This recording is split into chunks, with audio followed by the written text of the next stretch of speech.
ajá sọ pé sallallahu alayhi wa sallam. sallallahu alayhi wa sallam. inú tí ò kí ń dùn mí nínú rárá ó ní pé kí èrò pọ̀ ní àyín tó báyìí kí n wá ní ká yòǹbó ànẹ́bì tí mi ìbèrè owó lọ́wọ́ ẹnìkan kẹ́kẹ́ máa yòǹbó ànẹ́bì. sallallahu alayhi wa sallam. àbí ẹ̀ mọ ẹni tí a ní ká yòǹbó ẹ̀yìn ni. sallallahu alayhi wa sallam. wàláhì ẹni tó gbé wa dé yàyín nìyẹn. bí àwọn ọmọ ẹlẹ́yìn kìrìsìtẹ́nì bá wá jókòó tán bá dárúkọ Jésù ẹ̀rí bí wọ́n ṣe pariwo tá a bá wà mí báyìí gẹ́gẹ́ bí mùsùlùmí tó mọ ìyá nábì wọn à gbọ́dọ̀ wí lẹ́ẹ̀mejì kó tó wọ́n pé sallallahu alayhi wa sallam.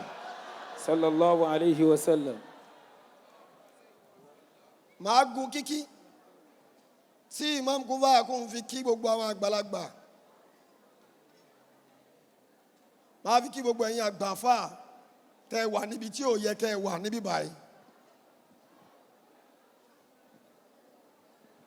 ẹ jọ̀ọ́ nítorí Ọlọ́run ẹ má bínú. màá tún fi kíkí yẹn màá fi kí àwọn àfáà àtẹwà níbi táyà kan wà máa pọ́nlé tó yẹ kán ríṣe fún àwọn àríṣe tó.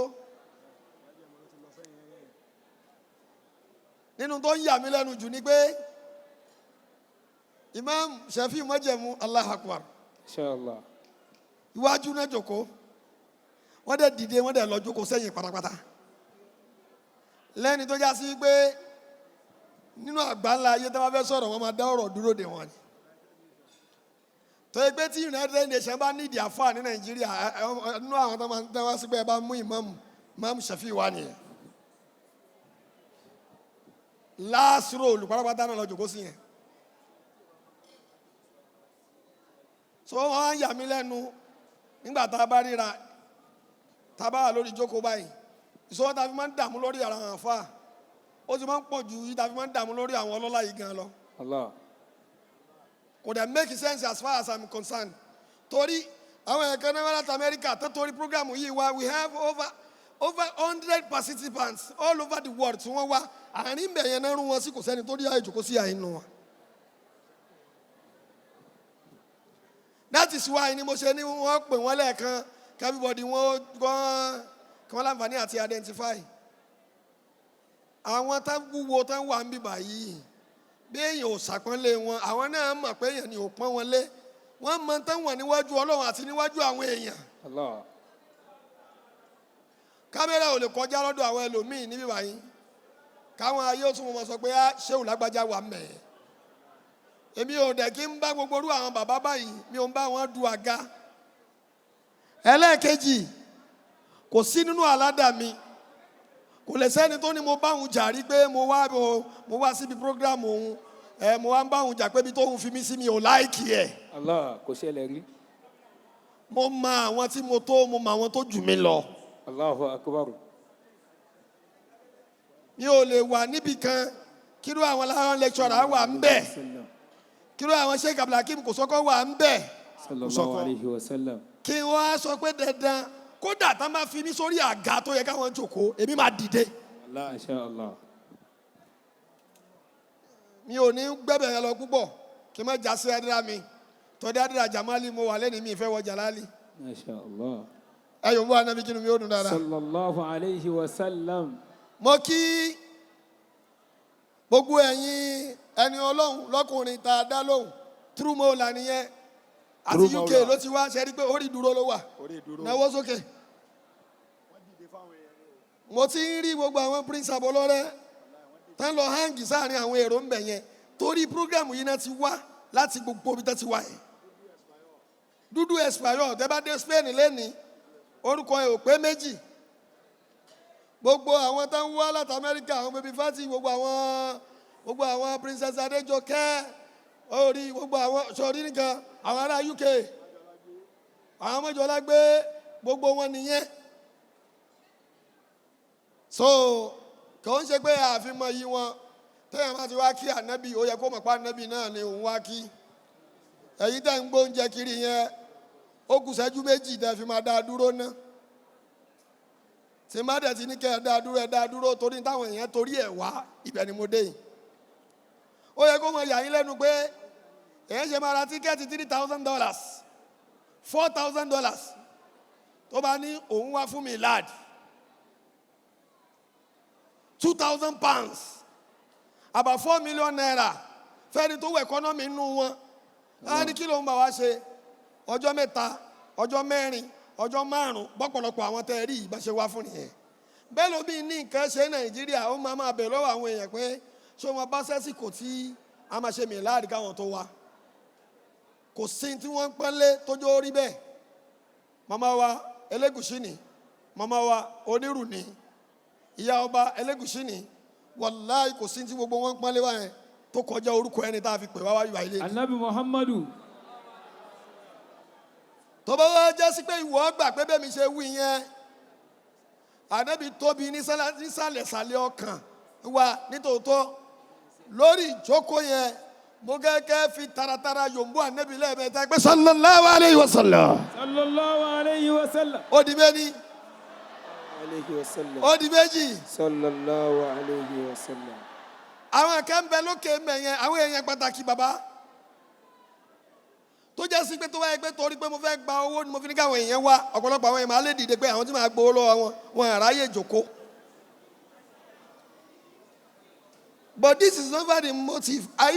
Mo sọ lẹ́ẹ̀kan pé gbogbo owó tẹ́lẹ̀ táwọn èèyàn ń ná mi bí báyìí láti ìgbà tá a ti bẹ̀rẹ̀ kò ń ṣe pé program ẹ̀ wá náwó tá a dẹ̀ bá fi parí mò ń sọ fún everybody ọ̀pọ̀lọpọ̀ àwọn èèyàn tọ́lọ̀ ń bùkún wọ́n máa ń sá fún ìjókòó àwọn àfà torí wọ́n believe pé a máa gbé bílì lé àwọn lọ́rùn ọ̀dọ́ ìtàǹgbà lọ́wọ́ wọn náà pọ̀ náà o kò ṣe pé ó pọ̀ o àmọ́ lórí bọ́jẹ̀sì náà ṣáà ní gbogbo nǹkan ó mọ̀ wá jẹ́ ìjọ tó máa ti rí garden báyìí kẹtórí tó máa farabalẹ̀ ló 30 minutes pẹ̀lú wa ó máa lágbára o kò ń ṣe pé wọ́n níbi omi ìtàn lọ níjọ́ mi àmọ́ the more tó máa fi ń jòkó the more ní bílì máṣímáṣí kí ni lọ́mọ máa wá bá wọn. báwo èèyàn yìí ṣe jòkó ní ìbàyí látẹ̀kẹ́ yìí àwọn tó sì ń wá sí prógámù yìí lọ́dọọdún wọ́n ti mọ̀ ọ́ bẹ́ẹ̀ mi ò ní pẹ́ nìkan níjọ́ Mealad kí n wá ní adúrú owó tá a ná yìí bílì yẹn orí ẹnìkan la máa gbé lé lórí. torí ẹ kó tó di pé a bá a débi pé ìyá wa olórí Elégùṣì lọ́dún yìí kó tó di pé wọ́n ní ẹ máa bọ̀ nínú mọ́nàkì yìí níjọ́ tó ṣí mọ́nàkì tí mo ń kọjá lọ nínú mọ́tò mo sọ fún àwọn imam torí pé gbogbo tó bá ti da èmi máa ń fẹ́ kẹ́ pé máa nẹ́bì yòówù ànẹ́bì. Sallallahu alayhi wa sallam. mo wá ní olùkan náà sí yìí o akọjá sọ́nà àjánjọ́ yẹn ni mo ní imam aṣọ́kọ́lá mo lágbára ọlọ́run a máa gbé ànẹ́bì wá bí a máa wá yòówù ànẹ́bì mẹ́. Sallallahu alayhi wa sallam. ọdún yẹn ti pẹ́ ó jẹ́ àníyẹ tí mo fi bá ṣe máa ń nà lọ́dọọdún náà ni. ká wá jòkó yẹn ó yẹ kí ẹni tó wà ń bímọ pé ìkẹ́kẹ́ ló gbé àwọn èèyàn wá jòkó. Masha Allah. yòówù ànábì. Sallallahu alayhi wa sallam. ẹ̀yin bàbá mi olórí ilé tẹ́ ń bẹ lórí jòkó àṣẹ ara titi yín àti tiwa la fẹ́ dà papọ̀ ìjókòó yìí lọ́dọọdún àwọn èèyàn máa wá ń béèrè ní Ọlọ́run dẹ̀ máa ń ṣe. sẹ́ni bá jẹ́ rìn káàkiri yẹn tí má bẹ̀rẹ̀ nísìnyí ẹ̀rí pé gbà yìí máa yí padà. Allah. a máa ń ṣe àsálátù ní oṣù mẹ́ta tí Rabiul Awwal bá ti yọ báyìí a máa wá bẹ̀rẹ̀ àsálátù. Sallallahu alayhi wa sallam. everybody máa ṣiṣẹ́ yẹn lójoojúmọ́ a máa ṣe lọ a máa ṣe lọ. tó bá ti pẹ́ tó di pé ó ń di bí oṣù bí mẹ́ta a máa bu iye tá a fẹ́ ṣe lọ́dọọdún ẹ wo bí jálẹ̀ àfíìsì jòkó sí sẹ́rí nǹkan báyìí. Wallahi odidi lẹ́kì ìmáàmù lẹ́kì. kó má wàá jẹ́ ẹni tó mọ̀ mí dáadáa àlàfíìsì dúró lẹ́ẹ̀kan ó wá ń wá àga káàkiri mo ní àlàfíìsì bó la ẹ mọ̀ jọ ó ní ṣé ìwé ẹ̀jẹ̀ jòkó síbi tí mo bá rí nà. ìbéèrè mi ni pé ṣé ń gbà tẹ́mi wà lọ́dọ̀ àlàfíìsì ṣébi tí mo rí ni mo jókòó. Allah Allah ayakum Allah. àmọ́ ìgbàfọ́ Ọlọ́run àti ìfẹ́ tẹ́yẹ́yẹ́ lójó easy. Mashallah, mashallah, mashallah. wọ́n àti lọ sallallahu alayhi wa sallam. ṣé ìjọba ẹ̀ṣẹ̀ o ọmọ bàbá mufti tuntun ni mufti dọ̀fíà Sheikh wa Jamalulahi Musa Agboola ẹgbẹ́jọkọ anọlọ bàbá yín. Àmín. láàrin àkókò tí ò ní pẹ́ nísìn kọ́rọ̀ ọmọ bá pọ̀ gbogbo àwọn èèyàn tẹ́lẹ̀ tí wọ́n dìde kán lọ yìí mọ́mẹ́ǹtì tá máa ń dúró dé ni. tí n bá ti wá tá bá ti parí àsàlátù yẹn tán lọ́dún yìí a propose pé ká ṣe àsàlátù yẹn kó pé 1 billion salawat. 1 billion. Allahumma salli ala Muhammadin wa sallim. Sallallahu alayhi wa sallam. ibi tá a ti bẹ̀rẹ̀ kọ́ yẹn mi ìfẹ́ máa fàágùn. àmọ́ bàbá tó ta salawatu yẹn tí a ṣe lọ́dún yìí Imam Tayyib. lápapọ̀ nígbà tá a propose pé a máa ṣe 1 billion. iye tó lé lórí 1 billion tá a ṣe all around the world gbogbo àwọn tó bá di moment tí mo ń sọ yìí bàbá bẹ́ẹ̀ yẹn ń gbé Amẹ́ríkà bó ń gbé London wọ́n mọ bá ṣe máa mara wọn tó bá ti rí káńtà lọ́wọ́ rẹ̀ tó ń jẹnu wọ́n kàn máa ní Muhammadu Rosulullah ẹni yóò pé sallallahu alayhi wa sallam ó ti dá àmọ́ pé ara wa ni yòówù ànábi kí ni mi ò dùn. Sallallahu alayhi wa sallam. àwọn èèyàn ń pàdé ara wọn bẹ́ẹ̀ lórí tírẹ́ẹ̀nì wọ́n ń pàdé ara wọn bẹ́ẹ̀ nínú mútọ̀. gbogbo orígun mẹ́rin àgbáńlá ayé àtàwọn àyè tá a láwọn èèyàn sí yẹn tá a bá wá ṣe àsàlátù yẹn tán pílátífọ́ọ̀mù kọ̀ọ̀kan wọn mọ kó tiẹ̀ jọ iye táwa ṣe lọ́sẹ̀ yìí ni o gbogbo mọ̀lẹ́bí bá a ṣe ń wo àwọn èèyàn bá a celebrate ń bí bẹ́ẹ̀ làwọn èèyàn ń gbé kéèkì sí ilé wọn tá ń wọṣọ funfun tá ń jó níwájú YouTube bá a ṣe ń ṣe yìí wallahi azim. àsìkò káwa mùsùlùmí fìfẹ́ hàn ká fi beauty Islam wọn la wà yìí gbogbo àwọn awọ tá à ń ṣí lára wa yìí tó bá kan eegun tán àwọn yẹn máa rí pé àfáìn mọ́ ni gbogbo àwọn ọ̀rọ̀ burúkú tá à ń sọ síra wa yìí lórí social media yìí ṣe é rí ibi tó ti bá wa dé báyìí. Allah. àmọ́ àwọn tán ní rẹ́kọ̀dù ẹ̀ mọ̀ àmọ́ èmi àlìhúdà mo lè fi gbogbo wọn sọ̀yà pé mi ò ní rẹ́kọ̀dù pé mò ń bá fa àkànrí láyé. Allah. iṣẹ́ àwọn ẹni Ọlọ́run ò tọwọ́ mi bàjẹ́ rí láyé. Alhamdulillah. kódà àfáà tí ò da ìwọ kọ́ ni wàá sọ fún mi mo lè ti mọ̀ kí wọ́n tó mọ̀ àbó ò ní gbọ́ lẹ́nu tèmi. Allah. yòǹgbọ́ ànábì kí ni mi ò dùn. Sallallahu alayhi wa sallam. Mágàjí Olúbàdàn náà ń bẹ lórí ìjókòó yẹn gbogbo àwọn èèyàn lóríṣiríṣi ni wọ́n wá yìí Ọlọ́run wọlé Mawlana Rasulullah Sallallahu alayhi wa sallam. tọdún yìí tá a fẹ́ ṣe yìí mọ́mẹ́ǹtì tó ní agbára jù ńlá fẹ́ wọ̀ yìí Olúwa wọlé ànábì kò fi ṣínà ẹlẹ́fọ́ ní kọ̀ọ̀kan wa. Àmín ya Rabb. a propose pé a máa ṣe 1 billion salawat bọ̀ iye tí tó ta ẹ fi exceed lọ́dún yìí nígbà tó pé tán iye tá a padà ṣe lápapọ̀ fún sọ̀látù Allahumma salli ala Muhammadi wa sallim gbogbo ẹ jẹ́ 3 billion 974 million 883,291. Sallallahu alayhi wa sallam. ẹ̀yin tẹ́ yòǹgbọ́ ànábì yẹn ẹ̀ ní sunkún nínú ọdún tuntun yìí. Sallallahu alayhi wa sallam. ẹni bá fẹ́ taratara yòǹgbọ́ ànábì kò ní bọ́bá tà fọ́ sínú ẹnu rẹ̀. Sallallahu alayhi wa sallam. ṣé ẹ rí tí mo gbé jáde yìí nọ́mbà tá a fẹ́ fi bẹ Ọlọ́run lónìí ni Ọlọ́run wọlé ẹni tó ṣe tiẹ̀ tómi ojú àtẹni tó ṣe tiẹ̀ tẹ̀rín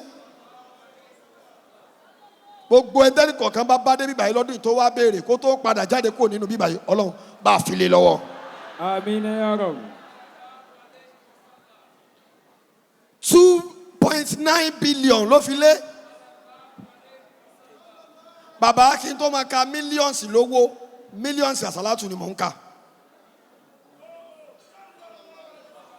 ọ̀rọ̀ kẹ́dẹ̀ wà tí gbogbo àwọn àfáà gbà pé bó ṣe rí nìyẹn kò sẹ́ni tó máa takò ó wọ́n ti ń sọ centuries before us pé ìzámọ́ sí tàfi dàrẹ́ ìní tẹ̀sán fàkẹ́sìr. bisalati ala Muhammad sallallahu alayhi wa sallam. ẹ̀yin tẹ́ ń fi taratara yòǹbó ànábì yẹn. sallallahu alayhi wa sallam. Sallallahu alayhi wa sallam. tá a bá kádàrá tẹ́lẹ̀ pé nínú 2025 kádàrá burúkú tọ́lúwa bá kọ fún yín tẹ́lẹ̀tẹ́lẹ̀ ń bẹ̀ wọlé àsàlátù yìí Olúwa kó gbé kúrò fún yín. sallallahu alayhi wa sallam. ẹni àsàlátù tí ẹ bá lókè jù àánú Ọlọ́run ó balẹ̀ kéré à. sallallahu alayhi wa sallam. tá a bá ti wá dé orígun yẹn a wá ṣe sírù ziyara. tá a bá ti ṣe sírù ziyara yẹn tán àwọn àfáà dáadáa gbogbo ẹ̀yin àgbàlagbà ni mo ti ń dá ètò yìí dúró dè látẹ̀kan torí ẹ̀yin tẹ́ jọ́ríjínà nú àwọn àfáà tẹ́ ń bẹ lórí ìjókòó yìí àwọn èèyàn fẹ́ gbọ́ yín àwọn tẹ́ wá ní pílátífọ́ọ̀mù àwọn oníwíkúwí ni àwọn onísọkúsọ ni àwọn èèyàn rò pé gbogbo àwọn àfáà ṣe rí nìyẹn èmi wá ní mo mọ àwọn àfáà tó já sí pé wọn lè bá ẹ sọ̀rọ̀ níṣẹ́jú márùn-ún kó o mọ̀ pé àwọn àfáà lélẹ́yìí. Masha Allah. gbogbo ẹrú wọn lápapọ̀ àwọn bàbá yẹn wọn ti ń bẹ ní àyín lọ́dún yìí gbogbo tẹ́lẹ̀ kọ̀ọ̀kan wọn bá béèrè Olúwa kó fi lé wọn lọ́wọ́ MCN marhaba. gbogbo wa wá sàṣàlátù lọ́tún àṣàṣàlátù lọ́sìn mo make announcement ní ọjọ́ Friday yìí bàbá níjọ́ ta ti ṣí mọ́ṣáláṣí wa tá a jọ ṣí yẹn bàbá aláwọ̀ lecturer ìjọ Friday tó lọ yìí jímọ̀ eléyìí ló pé ọdún kan tá a ṣí ẹ yóò mú ànábì dáadáa. sallallahu alayhi wa sallam. ọjọ́ Friday yẹn gẹ́gẹ́ wá ní ọjọ́ àkọ́kọ́ tí màá gorí mọ́ńbàrí yẹn láti ṣe kútúbà.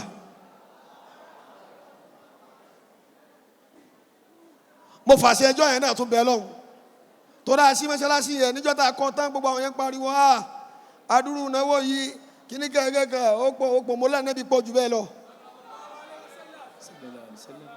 kílẹ̀ àti wá sí mi ànẹ́bí pọ̀ jù bẹ́ẹ̀ lọ. àwọn mẹ́ńtọ̀ wa lójú ọ̀nà yìí táwa bá ń rí wọn a sì máa ń gbà pé àṣẹ kankan.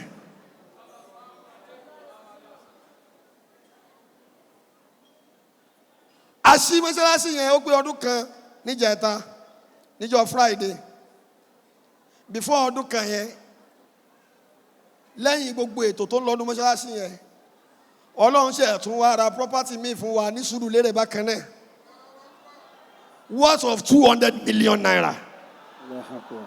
yóò bú ànábì dáadáa ni. sallallahu alayhi wa sallam. bí ọdún mẹ́rin márùn-ún tá a dẹ̀ra ilẹ̀ títí mọ́ṣáláṣí yẹn 100 million. àfa mi ilé fẹ́ mọ̀ ṣépè fún mi pé irú àfa wò lélẹ̀ onínàkúnà gbà lélẹ̀ yìí o. owó tí ó yẹ kí téèyàn bá ṣètò Ọlọ́run máa ṣe ti sí ẹ̀. Masha Allah. bàbá gbogbo ẹ̀yin àgbàlagbà tẹ́ wà yìí gbogbo ohun tí n bá ń ṣe wàláhì ẹ̀yin ni mo ń represent o. mo rí i pé dignity integrity ó ti sọnù lára àwọn àfáà nílẹ̀ Yorùbá.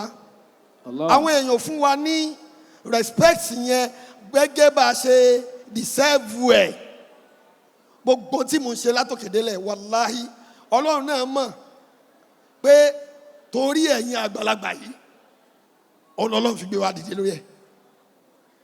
mo wá appreciate gbogbo ẹ̀yin àgbàlagbà tó já sí wípé inú yín máa ń dùn tẹ́ bá ti wá rí mi yẹn pé ó ṣeun ẹ̀ ń represent wa bùdánù Sheikh Abdulhakeem kò sókọ́. hafidhahullahu wa ra'ah. mi mọ iye ìṣẹ́jú tó fi ń bá mi sọ̀rọ̀ ń jò ní. wọ́n ń ṣàdúà àwọn gbogbo ayé gbogbo Èkó ló wà lọ́wọ́ wọn. Èkó báwo mo tún bùkù. gbogbo Nàìjíríà ló wà lọ́wọ́ wọn. Masha Allah. tábà wá sọ̀rọ̀ wọ́n máa ní ẹ gbìyànjú ẹ ṣe láì ṣe pé mo ń fún wọn ní kankan bọ̀ wọ́n ń rí i pé aṣọ táwọn wọ̀ yẹ mi ò tepo sí. Allahu akbar. kò sọ́kọ́. gbogbo ẹ̀yin àgbàlagbà yìí Ọlọ́run bá mi kì í jù báyẹn lọ. Àmín ya Rabb. mo fa àlùbáríkà yín bẹ́ẹ̀ lọ́n fún gbogbo ẹni tó wá bíbá yìí lọ́dún yìí lónìí ẹni tó wá béèrè ọmọ Olúwa máa fún lọ́mọ tiẹ̀. Àmín ya Rabb. mo fẹ́ bẹ̀rẹ̀ àdúrà yẹn nìyẹn o sírù ziyara là ń pè é tó o bá fi tẹ̀mítẹ̀mí àwọn èèyàn lọ dúró yìí tó o bá fi tẹ̀mítẹ̀mí táratára àìní orí dọ̀nà àbí kó bá a kó. káì ẹ̀yin lórí lọ.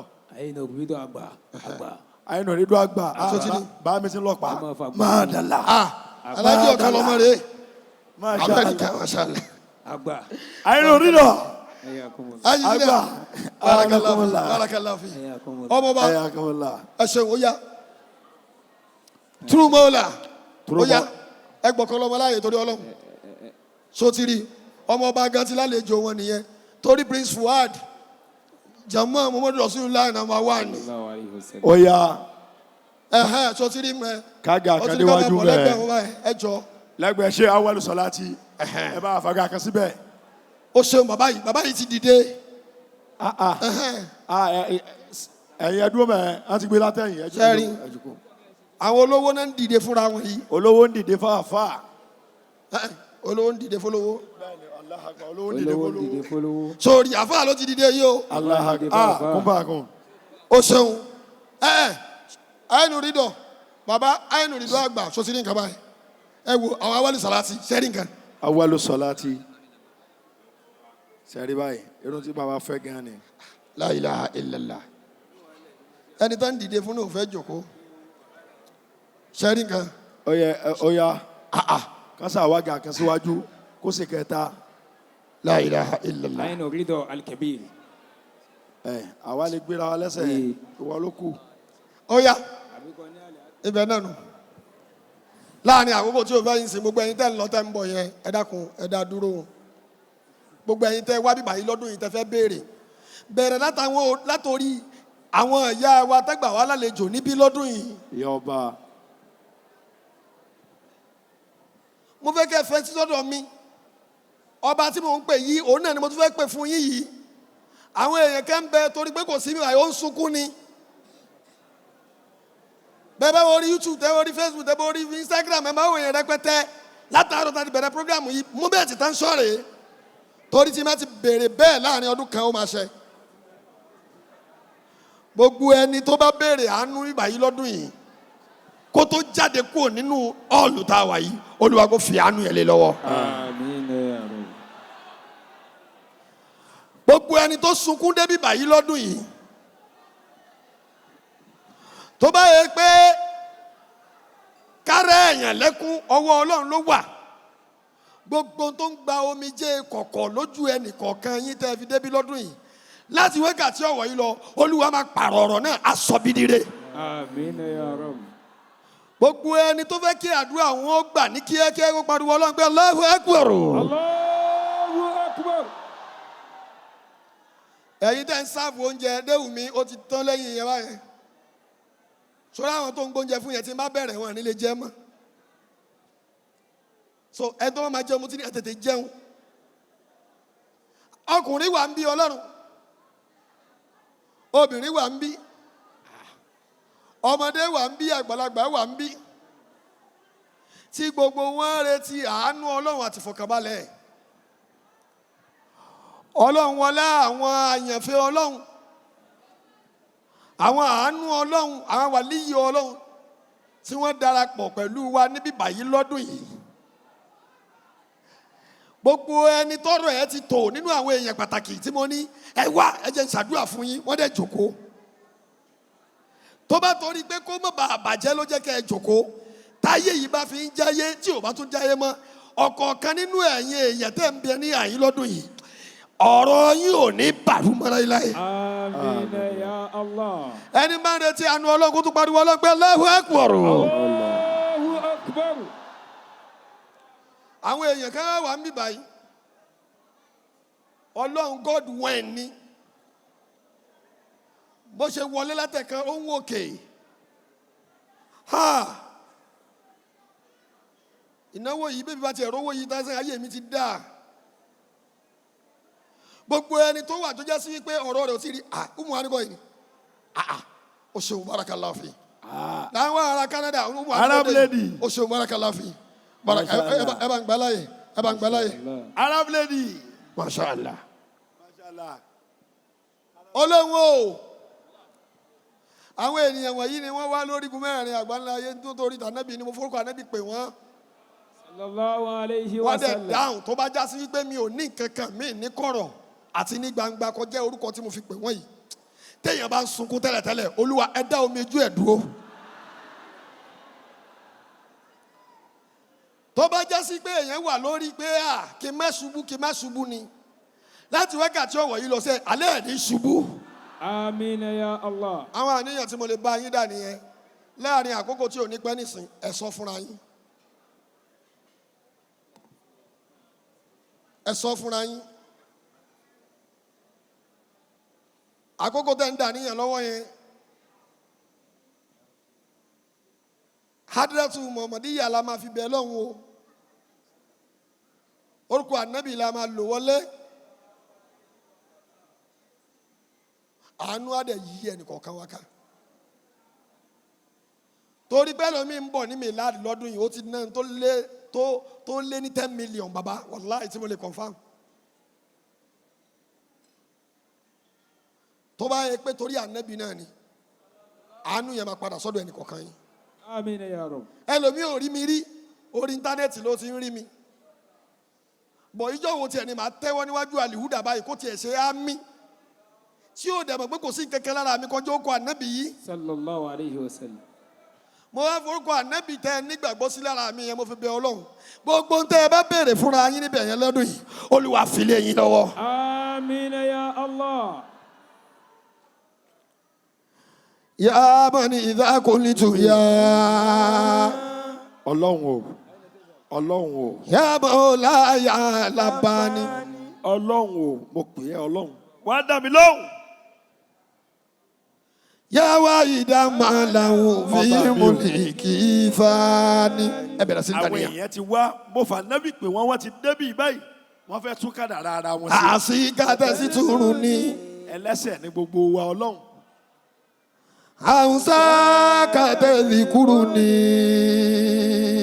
àwa ń bùkù ìwọ ń bùkù Ọlọ́run o. fàkẹ́fà ń sàkà yà máa ń lọ Ọlọ́run o. ẹ̀ ṣàyànsá ni. Ọlọ́run ẹ wá kẹwàá ni ẹ wá gbé sòrò dà. ọba tí gbẹ́kún àládùúrà mo ti dé. Ọlọ́run o. àṣẹ fẹ́ sọ̀kalẹ̀. Olúwa tí gbẹ́kún àládùúrà wá gbàdúrà mi. ìdè fẹ́ tú lónìí ogun fẹ́ ṣẹ́ Ọlọ́run ẹ wá wò wá sí Ọlọ́run. iná àtẹnà dùnmí nínú. iná tóyìnà kàṣẹ́ òsè sọ́lẹ̀ rọ̀ bí. ẹ kà bẹ́ẹ̀. Alamunashira má bá mi nù jẹ́. Alamunashira.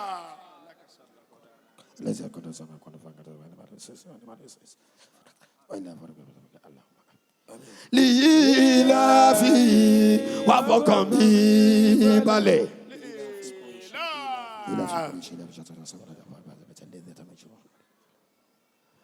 ọba tí gbẹ̀kún aládùúrà tàmí lára ya Allah ẹ pariwo lọ́gbẹ́ Allah oyè ìwé kọ́ lọ́n dáadáa Allah Allah Allah Allah Allah Allah Allah Allah. Ọlọ́run o. pẹ̀lú gbàgbọ́ ni mo fi ń bẹ̀bẹ̀ o. ìgbàgbọ́ ló gbé mi débi bí ìyá Ọlọ́run. pẹ̀lú retí ni mo fi ń bẹ̀bẹ̀. ìrètí ìpógun ti ṣẹ́ ló gbé mi. rẹ̀mí lẹ́kùn ọba Olúwa o. Ya Rabbi ayé ìlànà. Olúwa mi ẹ pèsè fún mi. mi ni àbúrì náà rọ̀ ṣàdáhùn. ẹ lànà ẹ má jẹ́ kó gun ó gbé wa lọ Ọlọ́run. wàjí alimọ̀ òun náà takalẹ̀ ó sì máa lànà má dáadáa. ẹ rọ àánú yín kalẹ̀ bí òjò. wàlá tẹ̀kìlì náà. ẹ má fi mí lẹ̀ Ọlọ́run. ìlà tẹ̀dìbìrì àbùsì náà. ẹ má ṣe dá mi dúró Ọlọ́run. wàlí abudu yájà sọ àníṣìlá ìmọ̀ fásádà. ipá mi ò ká Ọlọ́run ọba mi. àtàlí alímọ̀ fàkọ́díwá ìjà àtúnyà mọ́lì. Ọlọ́run ọba mi mo mọ̀ pé ọ ni Ọlọ́run. ilé rọjẹ́ ìka kọ́líbà tá ìlà wáyé dá. mo tẹ́wọ́ mo tara báyìí Ọlọ́run. ولا تردنا يا ربي كائبة ẹ má dà mí padà Ọlọ́run mo pè yín. bàbá rujudika yuriwi kullama warada. ogun tó dìde ẹjẹ́ owó lẹ́ẹ̀kan náà bali rọjá yìí sàwábù ní àtàtà lámù. ṣebí wọ́n lọ́ba tó ní. fàájì àlì sàwábì ìdáwà máa sì ti rí ní abada. ẹ gbà mí Ọlọ́run. kò yẹ mi mọ́ Olúwa o Olúwa Olúwa Olúwa Olúwa wàá tú mi sílẹ̀. Ọlọ́run o. mo gbìyànjú Olúwa ẹlẹ́dàá o wàá gbà mí kalẹ̀ o. Ọlọ́run o. ó sáà ti máa wí pé mi ò lẹ́nìkan tó lè tú mi sílẹ̀ o. ó sì ti máa wí pé mi ò lẹ́nìkan. Owó aláǹtakùn. Owó aláǹtakùn sẹ́. Wọ́n ní kò lè di igi bẹ́ẹ̀ kò lè di iṣu. ọ̀nà aráyé kì í fi ṣiṣẹ́ eré láyé. Owó aláǹtakùn o. Owó aláǹtakùn. Wọ́n ní kò lè dẹja bẹ́ẹ̀ kò lè dẹrẹ́. ọ̀nà aráyé wọn kì í lò fún nǹkan rẹ̀. àmọ́ tá a bá fi dọ́mọ ènìyàn títí ayérayé ò lè bọ́. Ọlọ́run jọ̀wọ́ wá bá mi tẹ́ sọ̀rọ̀ mi. Ọlọ́run o. Ọlọ́run jọ̀wọ́ má bàa jẹ́ orí nira. Ohun tí mo fẹ́ bá mi ṣe nírọ̀rùn. Wọlá orúkọ rẹ̀ la ilaha illallah. Ó yẹ wí kárakára wọlá ọ̀rẹ́ rẹ̀ Muhammadun Rasulullah. Ya Rabbi bili Mustafa. Ọlọ́run. Ànábì. Ẹ̀wọ̀lá ànábì. Ànábì. Ànábì o. Ànábì. Ọ̀gá mi o. Ànábì. Aṣíwájú mi o. Ànábì. Àlàyé o. Ànábì Muhammadu. Ọlọ́run wọlá ànábì tèmi. Baligi makosi dana. Gbogbo ogun tó dìde ni o bá mi wò. Baligi makosi dana o. Ẹ gbà mí lọ́wọ́ ogun ayé. Wagifiri dana Muhammadu. Ya wasi alikarami. Ẹ gbà mí ẹ tú mi lé Ọlọ́run. Nísìn ohun tá a fi máa ń ṣe tàwásùlù yẹn náà la fẹ́ wí. Ẹ sọ pé asálàmù alayka. Assalamu alaikum. Ẹ wo ohun yẹn kó lọ sókè dáadáa. Ayyuha nabiyyu wa rahmatullah wa barakatuhu. Somebody say sallallahu alayhi wa sallam. Ṣẹ́rí ohun yìí kò jù báyìí lọ o. Tí n bá bẹ̀rẹ̀ nísìn, gbogbo bí tá a náà sí ànábì sí Mádínà yẹn, wọ́n máa dá ẹ̀mí yẹn débi báyìí. Gbogbo ẹni tó sunkún débi báyìí ò tún sunkún mọ́ láyé rẹ̀. Àmín ya Rabb. Ẹ jẹ́ gbígbó lóhùn yẹn lẹ́ẹ̀kan sí bóyá ti rí wí ẹ sọ pé asálàmù alayka. Ayyuha nabiyyu wa rahmatullah wa barakatuhu. Sírù ziyara yẹn tá a fi ṣe Mealad nìyẹn. Lọ́dọọdún tá a bá ti bẹ̀rẹ̀ sí ní kaba yẹn.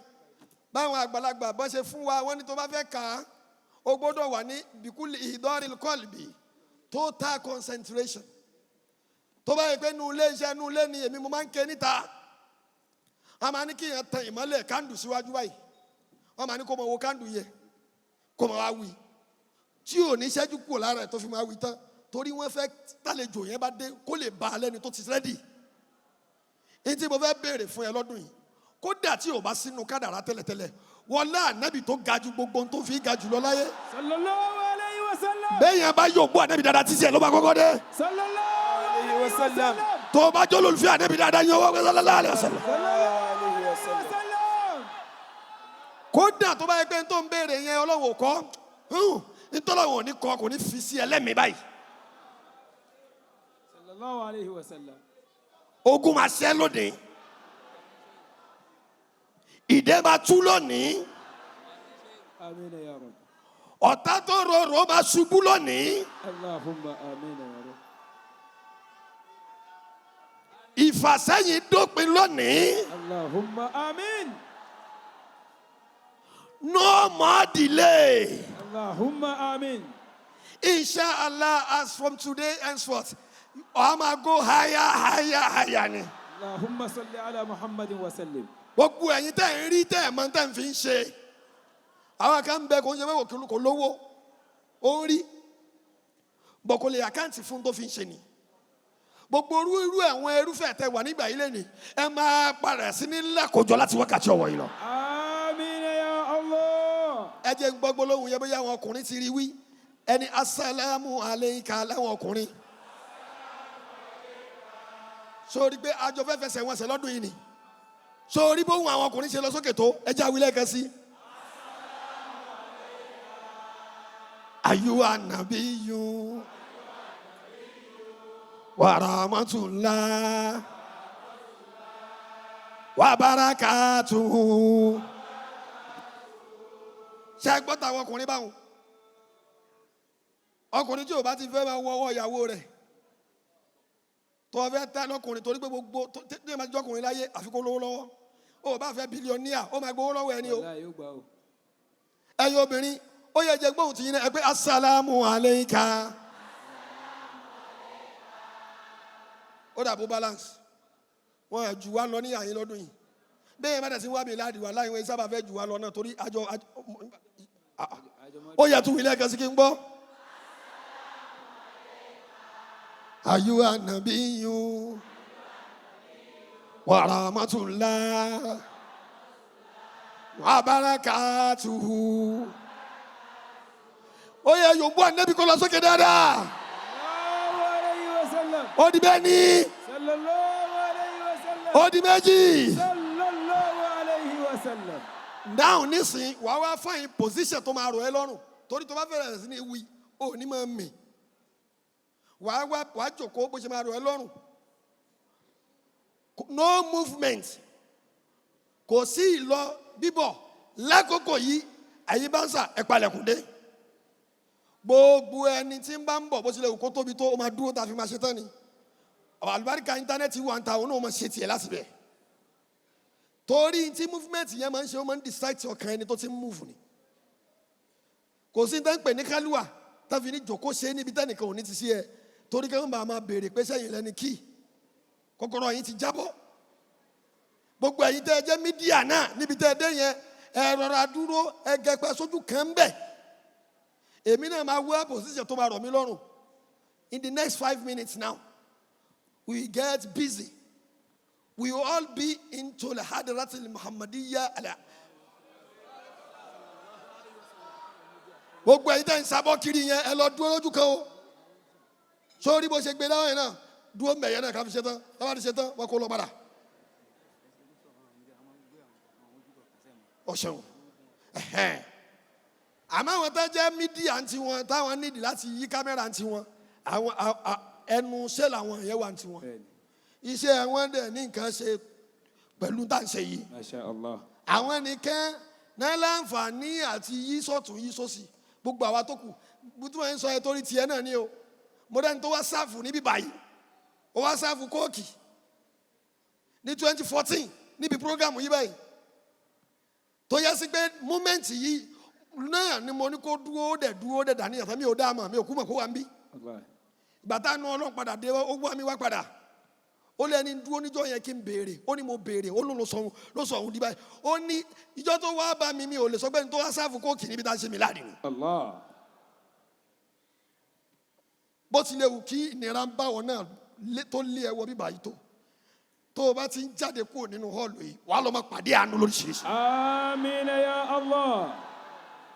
Ẹ̀yin dẹ̀dẹ̀ tí ń ránú ilẹ̀kùn àánú yẹn ò ní tì mọ́. Àmín ya Allah. Ẹ̀yin bá ń sẹ́ fa àwọn akẹ́síta ẹni kẹjọ ẹni tó bá ń dúró kẹ́dà dúró káàkiri fi ṣe tán abájí ṣe tán wọn wọlé padà. Are we all set? Ẹ̀ẹ́dẹ́gbẹ̀rún torí Ọlọ́run set. Are we all set? Are we good to go? Masha Allah. Baba, over thousands of people náà wà lórí internet báyìí tán wò wáyé o.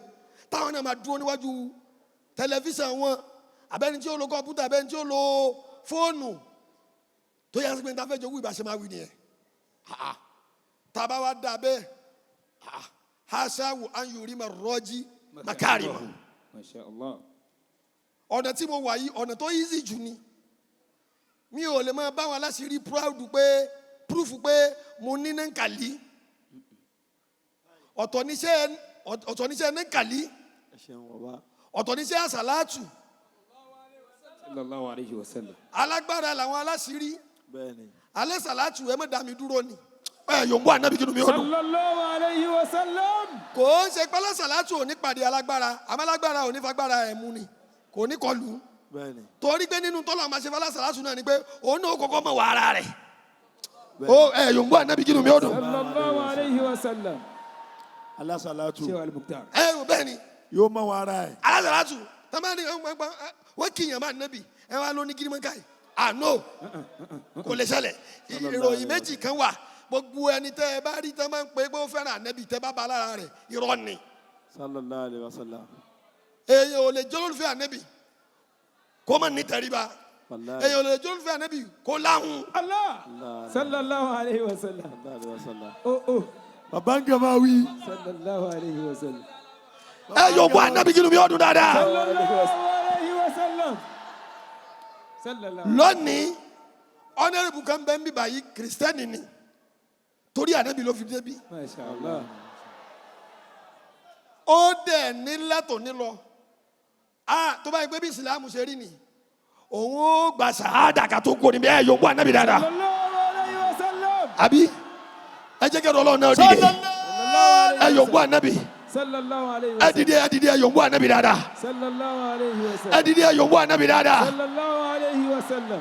ẹ dìde ẹ yòǹgbọ́ ànábì dáadáa Sallallahu alayhi wa sallam. ẹni kò dìde ẹ̀mú ní kò bọ̀ yìí Oya, ọ̀yà má bọ̀ ní àyè sallallahu alayhi wa sallam. ó yòǹgbọ́ ànábì dáadáa. Sallallahu alayhi wa sallam. Honorable. sórí kẹfẹ́ ni Eh, barakallahu fiya ọlọ́run wàlá gbogbo orí tó dìde lórí bẹ́ẹ̀ dìde lágbára ọlọ́run tẹ fẹ́ gbà lẹ́nìí lágbára ọlọ́run nígbà bànújẹ́ pẹ̀lú ẹ. Amin ya Allah.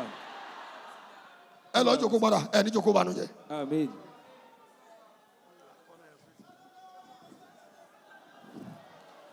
sórí bó ti ń débẹ̀ báyìí Sallallahu alayhi wa sallam. Annabi Muhammadu. ó ti dójú ẹ báyìí o so o ti mú position tó rọ ẹ lọ́rùn yẹn tẹ̀síwá mi là ẹ dàníyàn Masha Allah. ẹ bẹ́ẹ̀ tó ṣẹlẹ̀ ẹ jẹ́ mi ní ojú òkú rẹ̀ báyìí. Hayyakumullah.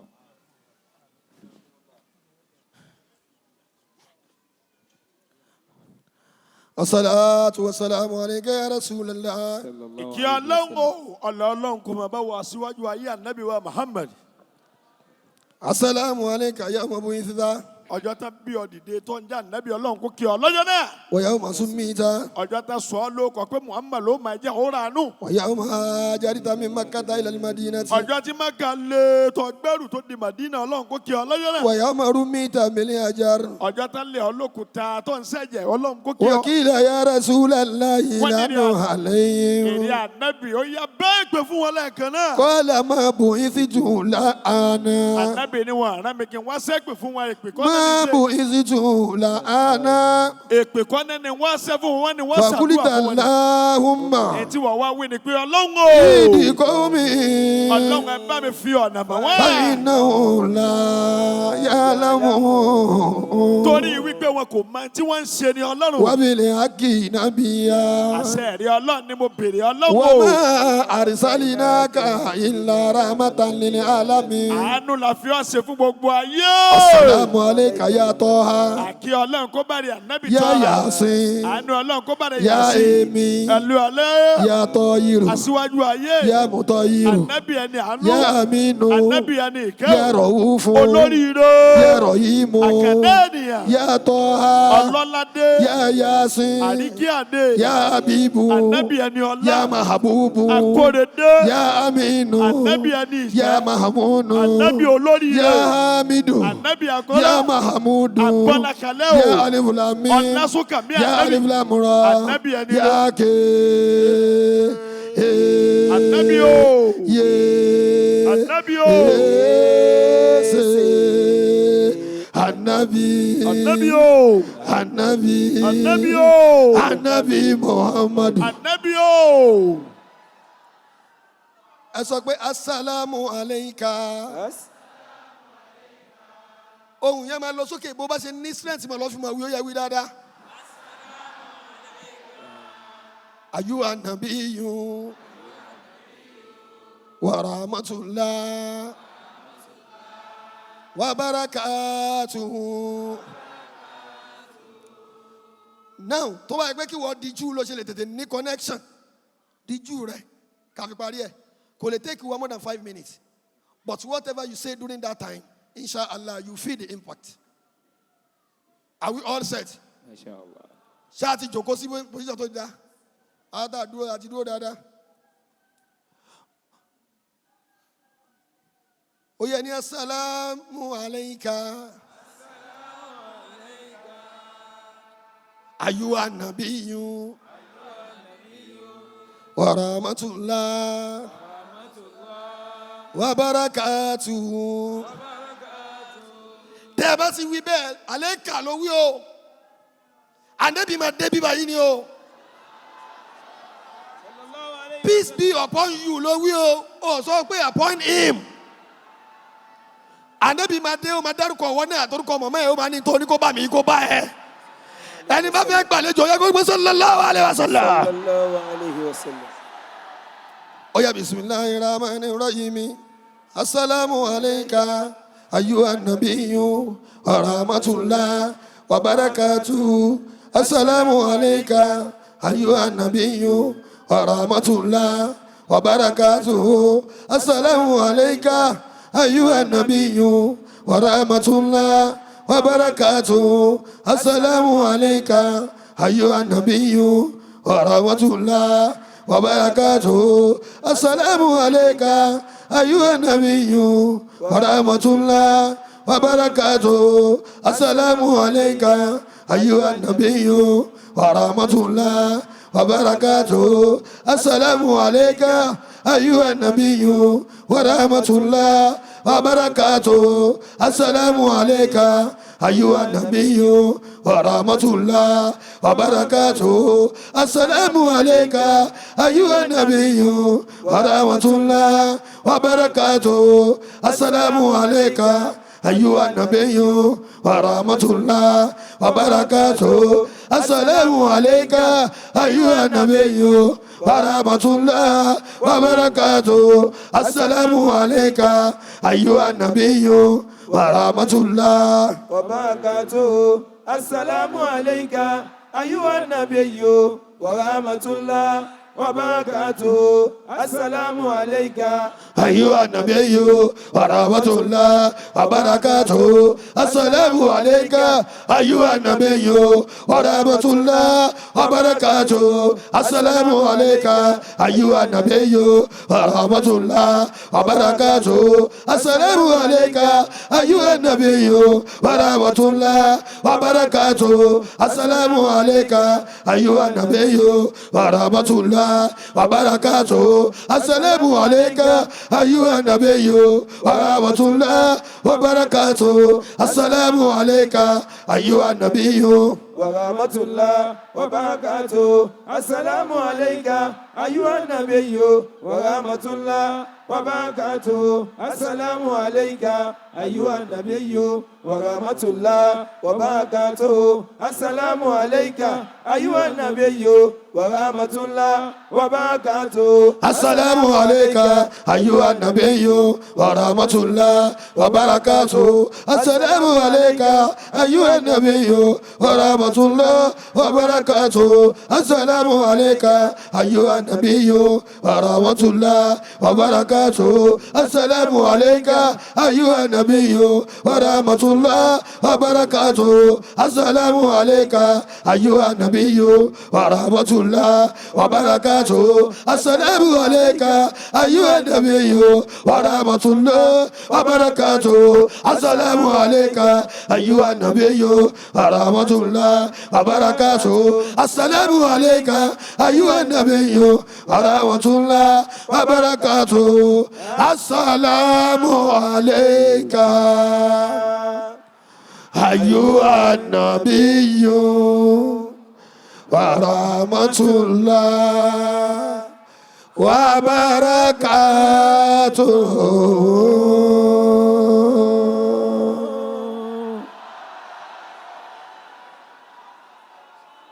صلى الله عليه وسلم. صلى الله عليه وسلم. صلى الله عليه وسلم. صلى الله عليه وسلم. صلى الله عليه وسلم. صلى الله عليه وسلم. الصلاة والسلام عليك يا رسول الله. Ìkí Ọlọ́run kó bá rẹ̀ Ànábì aṣíwájú ayé. الصلاة والسلام عليك يا حبيب Ìkí Ọlọ́run الله. kó máa bá rẹ̀ olólùfẹ́ Ànábì o. الصلاة والسلام عليك يا صفي الله. Àánú Ọlọ́run kó máa bá rẹ̀ àyànfẹ́ Ọlọ́run. حاجاتنا Àní ìdáhùn wá níbí lónìí. ومقصودنا Ní tó gbé wa débi Ọlọ́run. كاجب الكتاب بيننا وبينك يا رسول Ẹ̀kẹ́kọ̀ọ́ tí الله. nìkan sílẹ̀kùn ká wọlé. Àní حاجاتنا ìdáhùn wá ṣe ń bì lónìí. Ní tó ومقصودنا gbé wa débi bí. كاجب الكتاب بيننا وبينك يا حبيب Abẹ́ الله. fi Ànábì mojẹ lọ́dọ̀ Ọlọ́run. Àní حاجاتنا ìdáhùn wá ṣe ń bì lónìí. Ní tó ومقصودنا gbé wa débi lónìí. كشف الكتاب بيننا وبينك يا رسول الله. Ẹ̀kẹ́kọ̀ọ́ tí nìyẹn jẹ́ rí wọ Ọlọ́run. السلام عليك السلام عليك يا خليفة رسول الله يا خليفة رسول الله وصاحبه وصاحبه ووزيره ووزيره ورفيقه ورفيقه في السفر في السفر وثانيه وثانيه في الغار في الغار يا سيدنا يا سيدنا ومولانا ومولانا أبا بكر الصديق أبا بكر الصديق ورحمة الله تعالى ورحمة الله تعالى ẹni tó bá ń retí àánú Ọlọ́run kéèké kó wí dáadáa. ورحمة الله تعالى وبركاته وبركاته àtúgbé assalamu alayka السلام عليك ya khalifata rasulillah يا خليفة رسول الله sallallahu alayhi wa sallama صلى الله عليه وسلم wa sahibahu وصاحبه wa wazirahu ووزيره ya man يا من azhara Allahu أظهر الله bihi dina به الدين wa a'azza bil islam وعز به الإسلام ومن إذا رآه الشيطان إذا رآه الشيطان ewékewí dáadáa إذا رآه الشيطان سلك فجا سلك فجا غير فاجه غير فاجي يا سيدنا يا سيدنا ومولانا ومولانا عمر عمر بن الخطاب هنا الخطاب ورحمة الله تعالى ورحمة الله تعالى bẹ́ẹ̀ retí àánú Ọlọ́run ẹ wí dáadáa. ورحمة الله تعالى وبركاته وبركاته أتوبة السلام عليك السلام عليك يا خليفة رسول الله يا خليفة رسول الله وصاحبه وصاحبه ووزيره ووزيره يا ذا النورين يا ذا النورين يا من تستحيي منه ملائكة الرحمن ملائكة الرحمن يا سيدنا ومولانا عثمان بن عفان ورحمة الله تعالى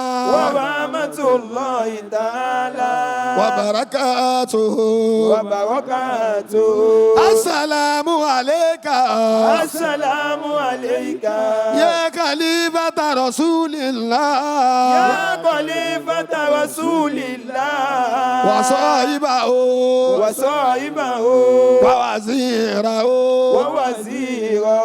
وأخاه وابن عمي وزوج ابنتي علي باتولي يا أبا السبطين يا فعل الفهول يا ليس الكتائب يا بابا أقبل يسوع كوي دادا مدينة العلم يا سيدنا ومولانا علي بن أبي طالب ورحمة الله تعالى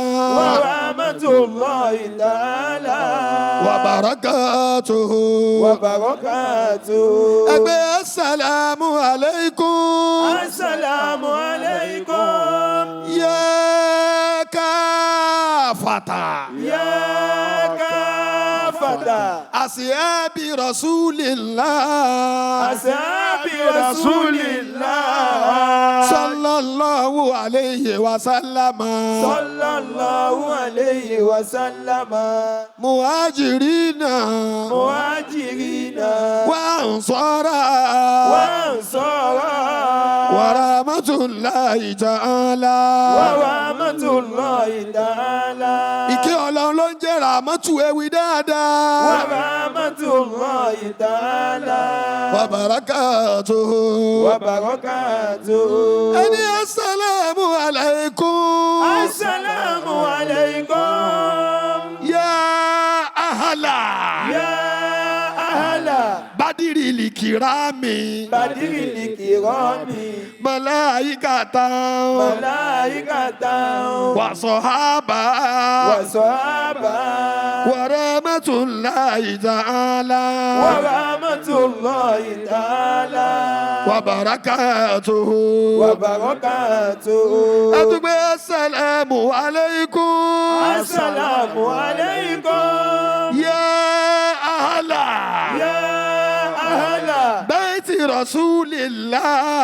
Baiti Rasulillah.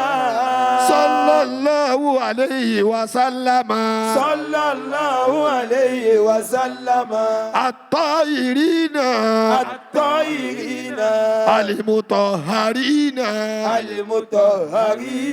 Wa rahmatullahi ta'ala. Wa barakatuhu. Ani assalamu alayka. Ya Sheikhana.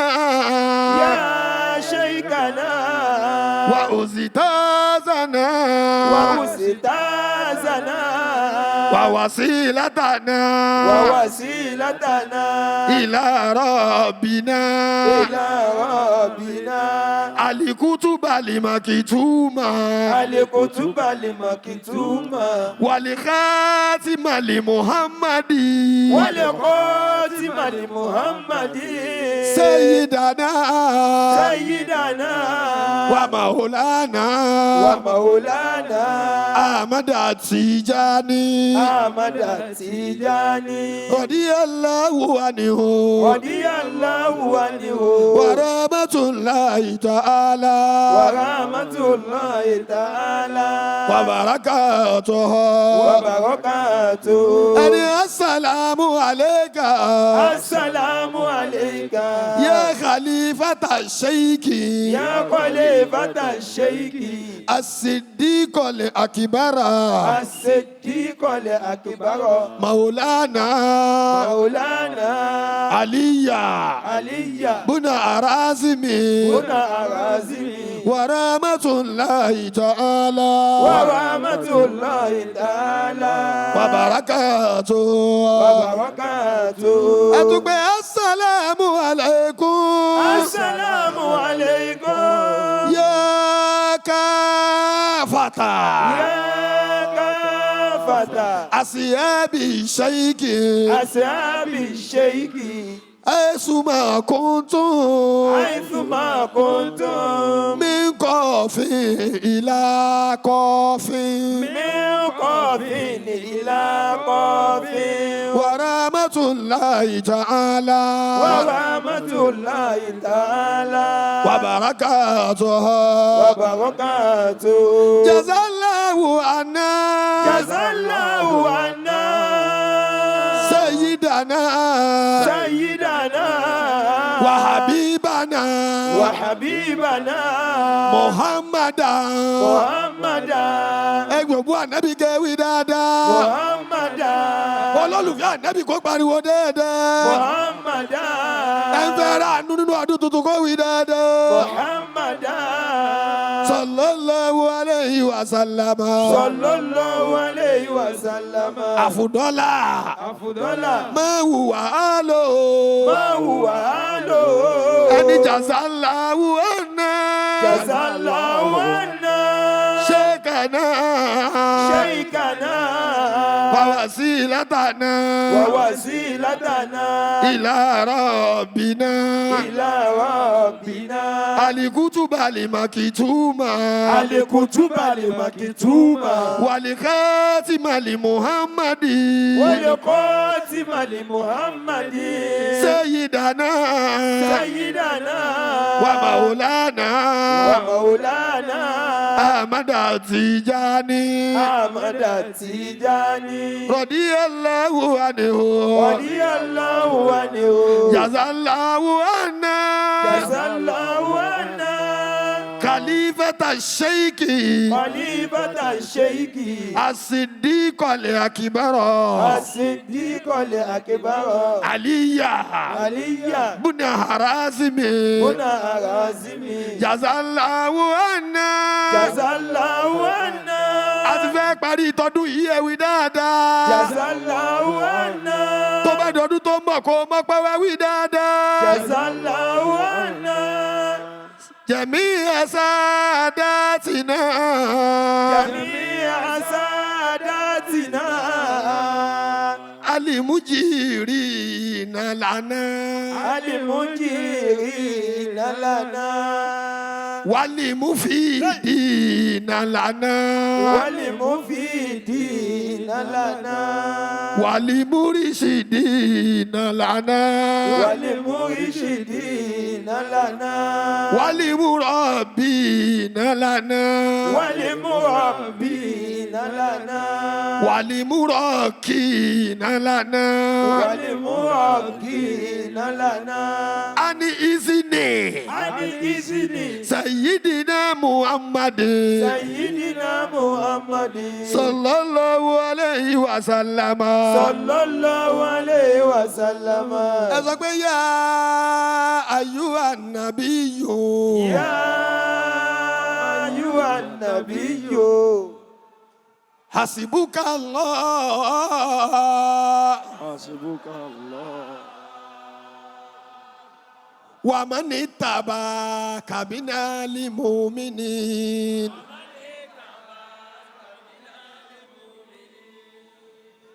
أنية صلى الله عليه وسلم اللهم صل على محمد وسلم ẹ dàníyà اللهم صل على محمد وسلم mọ́lìdì 2024 ó ti sóríire اللهم صل على محمد ìyàtọ̀ rere ti sọ̀kalẹ̀ كما صليت ورحمت 2025 ẹ máa ráàánú gbà ohun rere yóò máa ṣẹlẹ̀ ìbànújẹ́ ò ní yà bìrì wọnú ilé oníkálukú. ẹtú ẹlẹ́kejì ẹ sọ pé yá أيها النبي fa kókó. حسبك الله حسبك الله. sọ́ọ́rí ibi tó jòkó sí ẹ̀yìn tó bá ti wí tiẹ̀ ní o sọ pé hasbuka Allah. Hasbuka Allah. Wa man ittaba'aka minal mu'minin. Wa man ittaba'aka minal mu'minin. Ẹ dàníyà sọ tó fẹ́. Gbogbo ilẹ̀kùn tó tì Ọlọ́run bá wa sí. Allahumma salli ala Muhammadin wa ala sallallahu alayka ya Rasulallah. Sallallahu alayhi wa sallam. Sallallahu alayka ya Rasulallah. Sallallahu alayhi wa sallam. Ẹ̀tún wẹ́lẹ́kẹ̀ ìtàgbé ya ayyuhan nabiyyu. Ya ayyuhan nabiyyu. Hasbuka Allah. Hasbuka Allah. Wa man ittaba'aka minal mu'minin. Wa man ittaba'aka minal mu'minin. Mo rò pé ti rí wí. Ya ayyuhan nabiyyu. Hasbuka Allah. Wa man ittaba'aka minal mu'minin. Àmọ́ wá wí lẹ́ẹ̀méje àparí tọdún yìí nìyẹn. Tó bá ti lè fọwọ́ ẹ̀ bọ́jú, ayé máa wá kí ẹ kú oríire nínú 2025 yìí. Tí wọ́n bá wà nínú àwọn tó fẹ́ gba àwọn àlejò olóríire kó pariwo ọlọ́gbẹ́ sallallahu alaihi wasallam. Sallallahu alayhi wa sallam. Ẹ jẹ́ wí sí yín lẹ́nu bóyá ti rí wí ẹni ya ayyuhan nabiyyu. Hasbuka Allah. Hasbuka Allah. Wa man ittaba'aka minal mu'minin. Wa man ittaba'aka minal mu'minin. Ó yẹ wá wí lẹ́ẹ̀méje ya ayyuhan nabiyyu. Ní sùúrù. Ìtẹ̀ wí ń bẹ̀ yẹn. Ó ní pé gbogbo àjọ tá a dá fún rẹ̀ ànábì yìí oúnjẹ tó lè jẹ tán ni. Májẹ̀mú ni Ọlọ́run ní hasbuka Allah rẹ̀ Muhammad má tó ẹ̀. Ọlọ́run máa tẹ́ ẹ lọ́rùn. Allah said, oh Prophet Muhammad, I, the creator of the heaven and the earth, I will make sure I satisfied you. Allah. And every soul, and I will also satisfy every soul that believe and love you. Somebody say sallallahu alaihi wasallam. Sallallahu alayhi wa sallam. Interview wí nìyẹn. Tí wọ́n bá ti wá wà nínú olólùfẹ́ ànábì tó wí bẹ́yẹn, gbogbo tó wí yẹn máa padà sọ̀rọ̀ sí ẹ náà. Ẹ jẹ́ wí lẹ́ẹ̀kan sí pé ya ayyuhan nabiyyu. Hasbuka Allah. Hasbuka Allah. Wa man ittaba'aka minal mu'minin. Wa man ittaba'aka minal mu'minin. Ó yẹ wí kí n gbọ́ náà. Ẹ ṣeun. Ẹ kú oríire. Somebody say sallallahu alaihi wasallam. Sallallahu alayhi wa sallam. This is the last phase of the prayer. After it, you will just make your intention. And I can say to you categorically that inshallah before the end of 2025, you shall have something to give thanks upon. Allahumma amin. Wàá ní tí wàá wá dúpẹ́ lé lórí. Ìwọ táyé ti rò pin pé alágbájá kò lè dáa fún mọ́, wàá bọ́ sí number 1 lọ́dún yìí. Amin ya Rabb. Nígbà tá a ṣe New Year yìí, I make a declaration that 2025 ọdún restoration ló máa jẹ́. Gbogbo àwọn nǹkan tí yìí ò tí ì ní àṣejọrí lórí ẹ̀ mo lọ́lọ́ máa ṣe. Nígbà tí mo padà wá wo prophecy bàbá Adébóyè náà, dédé tí mo sọ yẹn, òun náà ni bàbá yẹn náà sọ lọ́dún yìí. Gbogbo wa aláṣetì wàá ṣàṣeyọrí lọ́dún yìí. Gbogbo unfinished project, inshallah, shall be done this year. Gbogbo unapproved visa, unapproved applications, it shall all be granted this year. Allahumma amin. If you believe in this, say sallallahu alaihi wasallam. Sallallahu alayhi wa sallam. Ó yẹ jáwé méje tó kù. Ya ayyuhan nabiyyu, hasbuka Allah. Wa man ittaba'aka minal. Ó ti di méjì. Ya ayyuhan nabiyyu, hasbuka Allah. Wa man ittaba'aka. Ó di méjì o. Ya أيها النبي حسبك الله ومن اتبعك من أوي دادا يا أيها النبي حسبك الله ومن اتبعك وتكويني يا أيها النبي حسبك الله ومن اتبعك من وتدمروا يا أيها النبي حسبك الله ومن اتبعك وتدمروا يا أيها النبي حسبك الله ومن اتبعك أيها كتكورا يا الله الله الله أيها النبي حسبك الله ومن اتبعك من المؤمنين.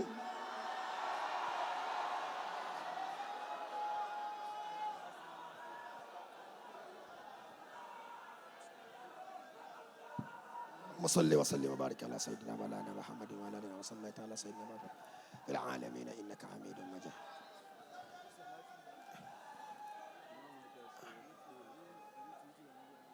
بسم الله اللهم صل وسلم على سيدنا محمد. Ọlọ́run wọlé ànábì gbogbo ogun ọṣẹ́. الفاتح لما أولك والخاتم لما سبق Gbogbo ilẹ̀kùn tó ti yóò sílẹ̀ kẹ́nà.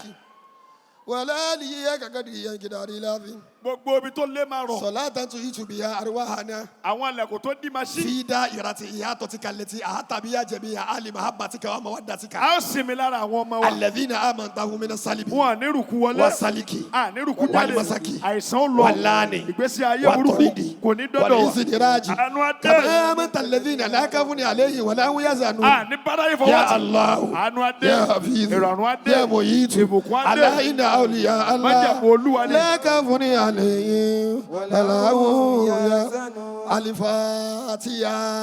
بسم الله ó yẹ wí dáadáa. Àlàmí àmín. الرحمن الرحيم Àmín. Málíkì yaumiddi àmín.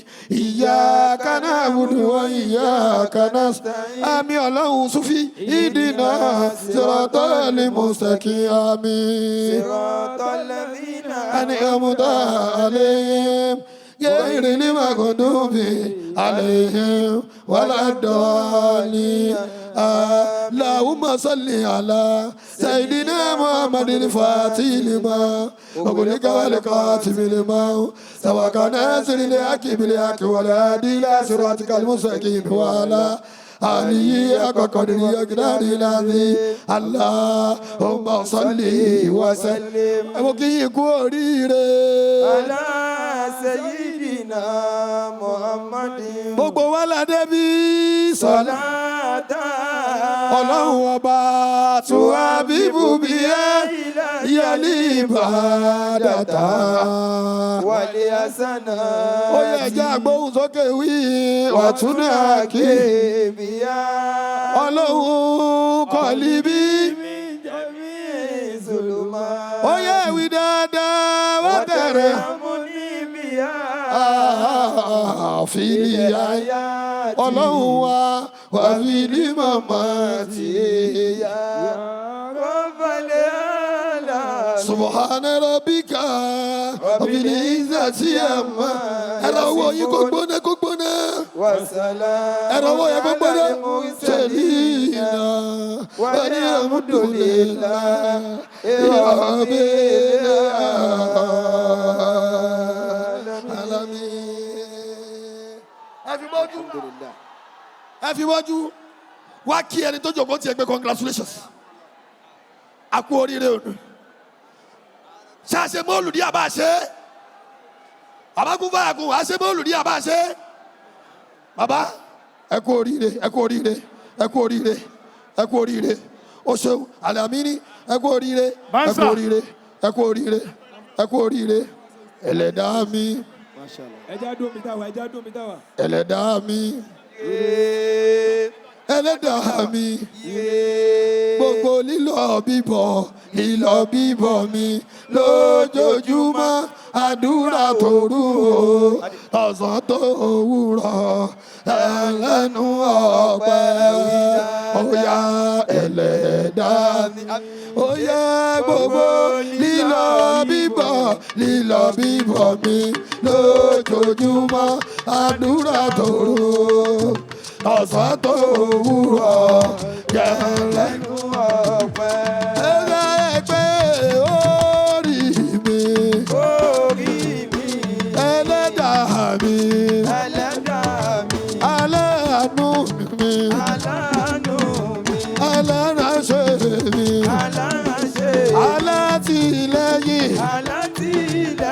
Gbogbo lílọ bíbọ̀ lílọ sẹ́yìn lójoojúmọ́ àdúrà tòru ọ̀sán tó òwúrọ̀ yẹ lẹ́nu ọpẹ́ ẹ̀mí dáadáa ẹlẹ́dàá mi. Ó yá gbogbo lílọ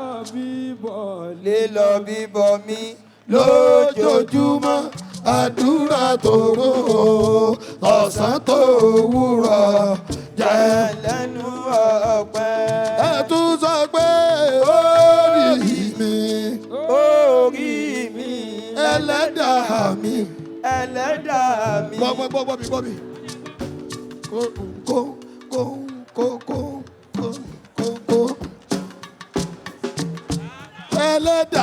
mi. Ẹlẹ́dàá mi. Aláàánú mi.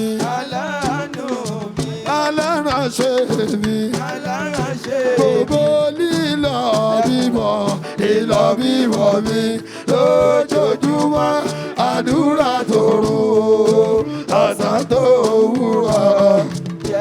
Ó dàṣẹ́ tẹ̀dọ̀ dùmẹ̀rẹ̀ ó dàṣẹ́ tẹ̀dọ̀ ẹ̀jẹ̀ sọ wí. Ó dàṣẹ́ tẹ̀dọ̀ dùmẹ̀rẹ̀ ó dàṣẹ́ tẹ̀dọ̀ wáyé. Gbogbo tí ó wí àṣẹ ti dé báwọn ò dàṣẹ́ tẹ̀dọ̀ wáyé. Dábàá ń kọ́ lówó ayé. Ó kà mí mọ́ wọn ó dàṣẹ́ tẹ̀dọ̀ wáyé. Bàbá kọ́ lọ́lá láyé wọ́n ó kà mí mọ́ wọn ó dàṣẹ́ tẹ̀dọ̀ wáyé. Bàbá kò nílé láyé wọ́n ó kà mí mọ́ wọn ó dàṣẹ́ tẹ̀dọ̀ wáyé. Bàbá ń gbọ̀jọ̀gbọ́n ayé wọ́n ó kà mí mọ́ wọn ó dàṣẹ́ tẹ̀dọ̀ wáyé. Àmínà aláwọ̀ ẹ̀mí o aláwọ̀ bá.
Ìtẹ̀lé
kí náà pẹ́ bí. Alẹ́ mi ò fọ́ èmi làwọ̀ o. Ají Sáyídì owó ló kà lọ́rọ̀ mi.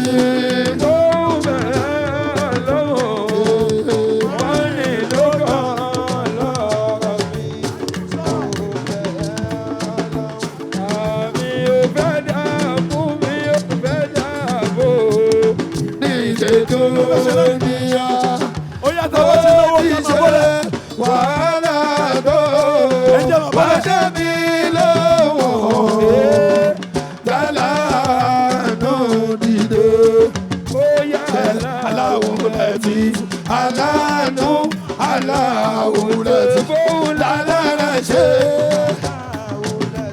ọba dáadáa bí mo bá lọ níwájú ọlọ́run jẹ́ òkàlánú.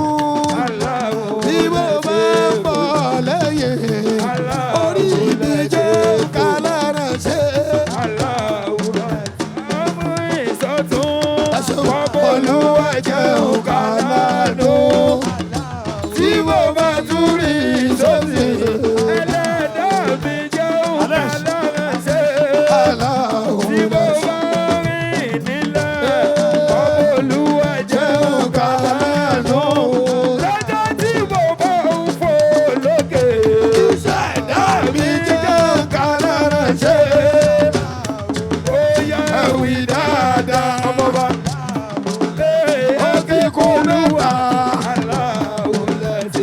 Ti kò méjì o.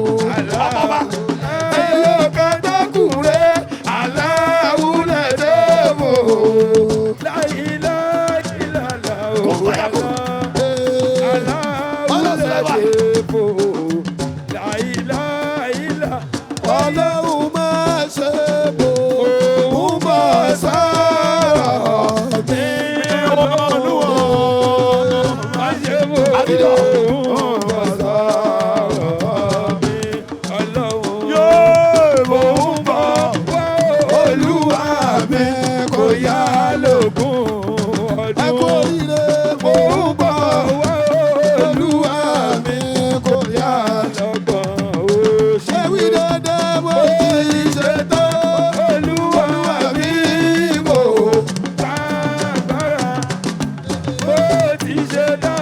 Olúwa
lè kó mọ́tò. Ànábì sọ ìbò Ayélujára. Ànábì sọ èbò dáúlájì. yá sọ ìbà dáúlájì. Ànábì sọ èbò dáúlájì. Ànábì sọ ìbò ràhàwàtì. Ànábì sọ èbò dáúlájì. Yá sọ ìbà ràhàwàtì. Ànábì sọ èbò dáúlájì. Oya ayọ̀ fèlè hayati. Ayò kele mọ́mọ́ tó yẹ. Ṣé kò ní dá sàlàdé? Assalamu alayka ya Shehu inda salati gauze. Shehu bara baba wasaba. Baba diya si kékeré jọ. Baba diya si ká wasaba. Baba Tijani ba wasaba. Baba Tijani ba wasaba. Baba Tijani kékeré jọ. Shehu Tijani ba wasaba. La ilaha illallah, la ilaha illallah.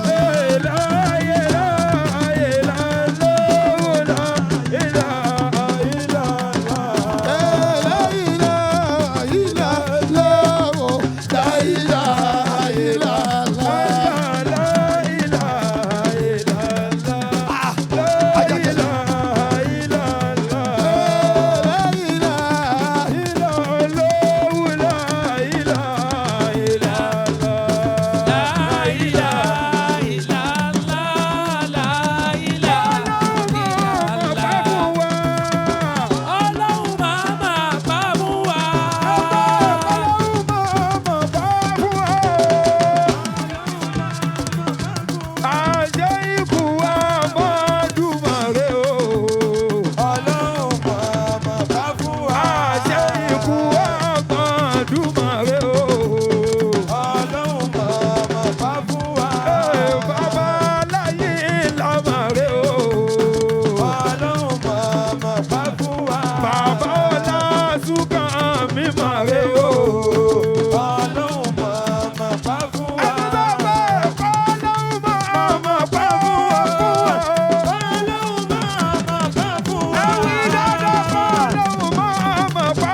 ẹ̀wá sálámù aláàmù ọmọ sálámù alékàlá.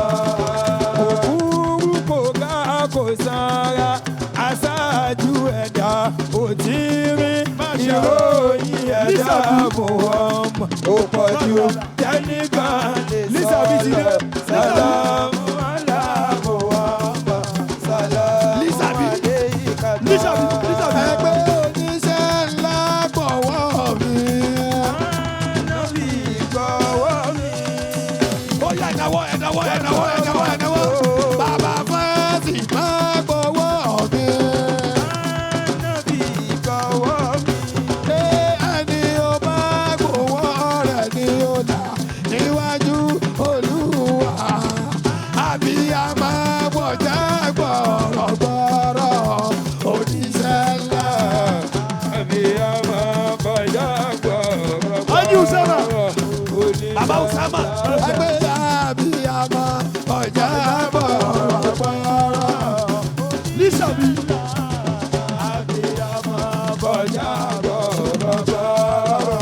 Oníṣẹ́ ńlá. Ó yá ẹ̀gbọ́n mi náà ta ni ó sì pẹ́ àbádé kìyàwó wa. Òun náà ni ó sì pẹ́ wá.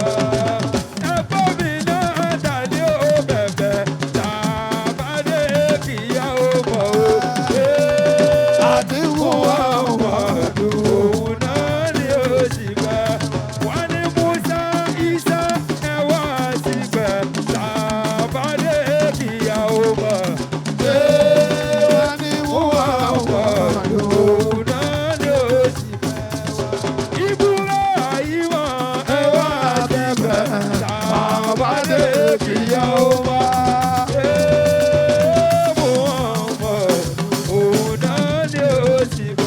Ẹ sọ pé oníṣẹ́ ńlá gbọ̀wọ́ mi.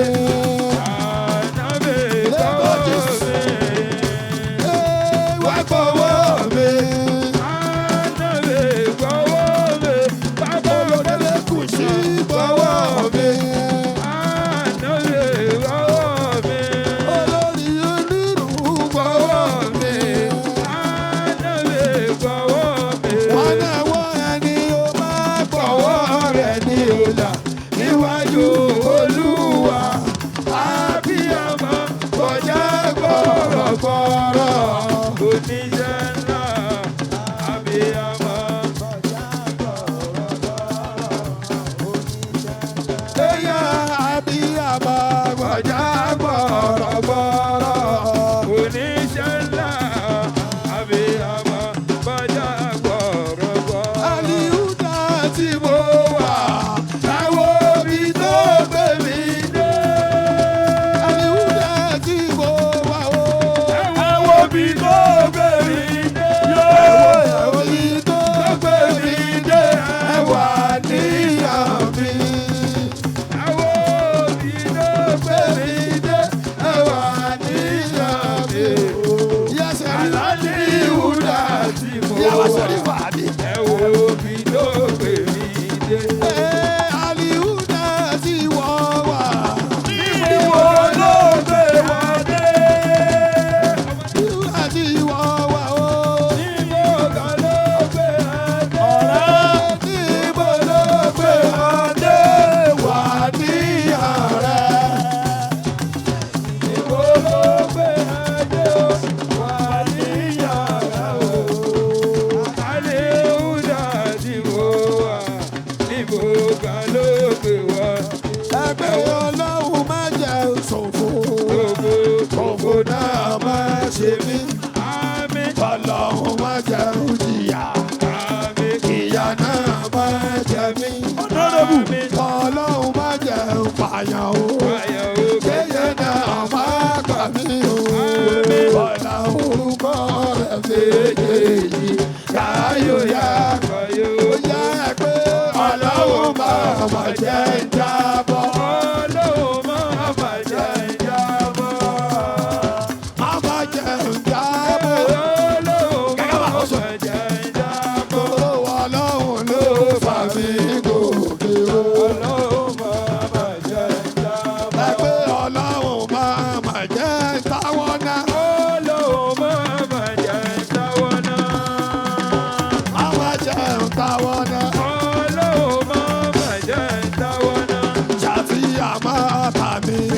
òṣì o. Ọlọ́run máa ma jẹ́ ìdáwọ́. Ẹ̀dùnpé ọlọ́run máa mà jẹ́ yìí lórí. Ọlọ́run máa ma jẹ́ yín lórí. Ọlọ́run kì máa mà jẹ́ yìí lórí. Ọlọ́run máa ma jẹ́ yín lórí. Tàbí àmọ́ àyà mi wèrè.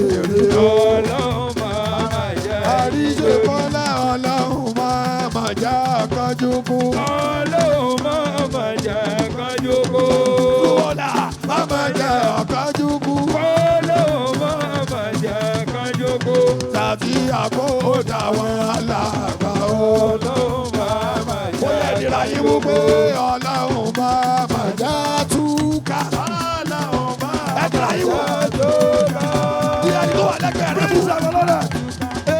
Ọlọ́run máa ma jẹ́ túká. Ìsàbọ̀ lọ́rẹ̀. Ọlọ́run máa mà jẹ́ túká. Ọlọ́run máa ma jẹ́ Ṣé a máa ẹgbẹ́ ọlọ́run máa mà jẹ́ túká? Ọlọ́run máa ma jẹ́ Àríṣe kọ́lá ọlọ́run máa mà jẹ́ túká. Kúndà ọlọ́run máa mà jẹ́ túká. Tòró ọlọ́run ló so wá papọ̀. Tòró ọlọ́run ló so wá papọ̀. Ẹgbẹ́ aláwọ̀ wá, sọ̀lẹ̀ aláwọ̀ wá wá.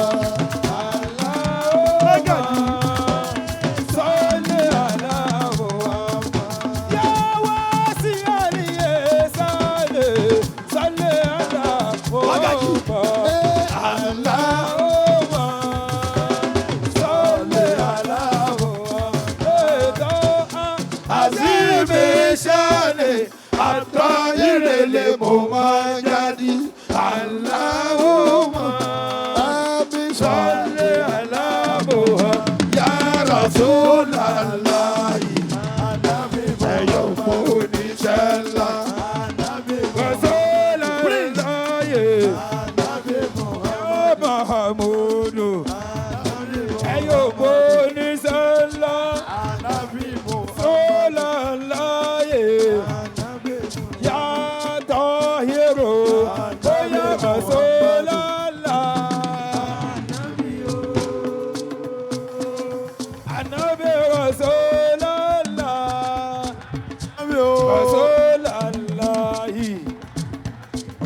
Rosulullah, ya Muhammadu.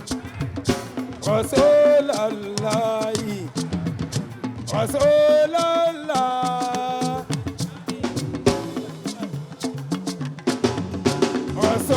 Rosulullah, Anabi Rosulullah, Kashiful Gumma.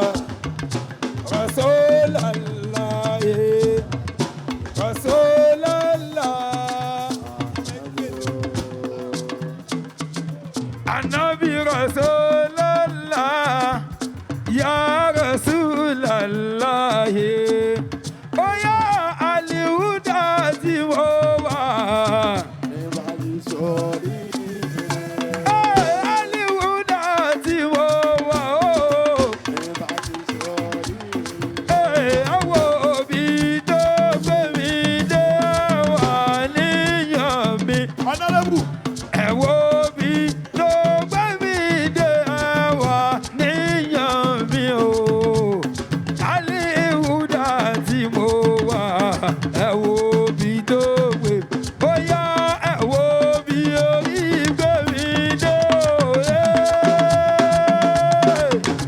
Ẹ̀wọ̀ obi orí gbé mi dé o. Àbí ó máa gbé mo lè dé mo yìí. Ẹ̀wọ̀ obi orí gbé. Torí pé ṣíṣe ń bọ̀ ṣe bó ti tán o.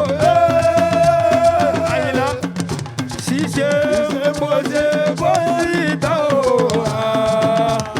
Mi ò mọ̀ mọ́ pé túbú lẹ́yìn mọ̀ ṣíṣe mo ṣe bó ti tán. Allahumma salli ala Muhammad. صل على محمد اللهم صل على محمد اللهم صل على محمد يا واسع الإحسان صل على محمد اللهم صل على محمد ويا صل على نبي وصل للعالمين محمد وسلم عليه مدى سنينا صل على نبي الهدى للعالمين Naija platform.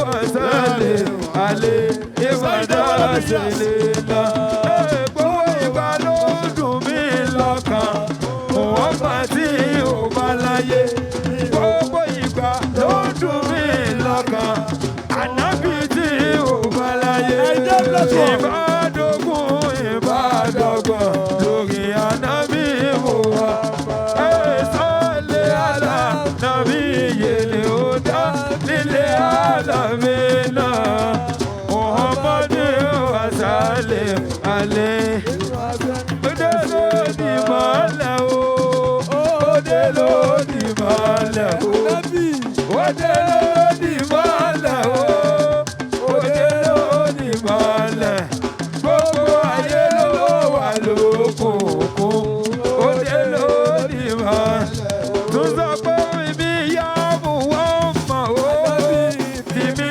yá mú wọn mọ̀ ibi yá mú wọn mọ̀ ibi yá mú wọn mọ̀ gbogbo àṣẹ tó wà kí n lè ṣe ibi yá mú tún bá ń sọ pé alága lànà bí o alága lànà bí o alága lànà bí o alága lànà bí alága kó ànábì muhammadu ló kù o muhammadu ló kù o muhammadu ló kù o muhammadu ló kù gbogbo tó lára tí ń wò yàn muhammadu ló kù tún sọ pé bíbí lọ́kàn balẹ̀ o bíbí lọ́kàn balẹ̀ o bíbí lọ́kàn balẹ̀ o bíbí lọ́kàn balẹ̀ ìbànújẹ́ ò ṣe ṣẹ̀sìn bíbí lọ́kàn balẹ̀ o bíbí yàmù wọ́n mọ̀ o bíbí yàmù wọ́n mọ̀ o bíbí yàmù wọ́n mọ̀ o bíbí yàmù wọ́n mọ̀ ìbànújẹ́ ò ṣe ṣẹ̀sìn bíbí yàmù alágàlà nàbí o alágàlà nàbí o alágàlà nàbí ṣògbó alágàlà nàbí muhammadu ló jọ̀gá nínú gbogbo ànábì o.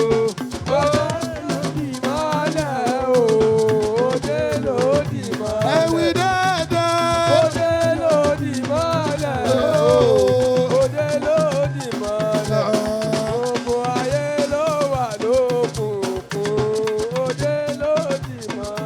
Ànábì ni ó gbà mí gbàràn mi tó bá dà láyìíra.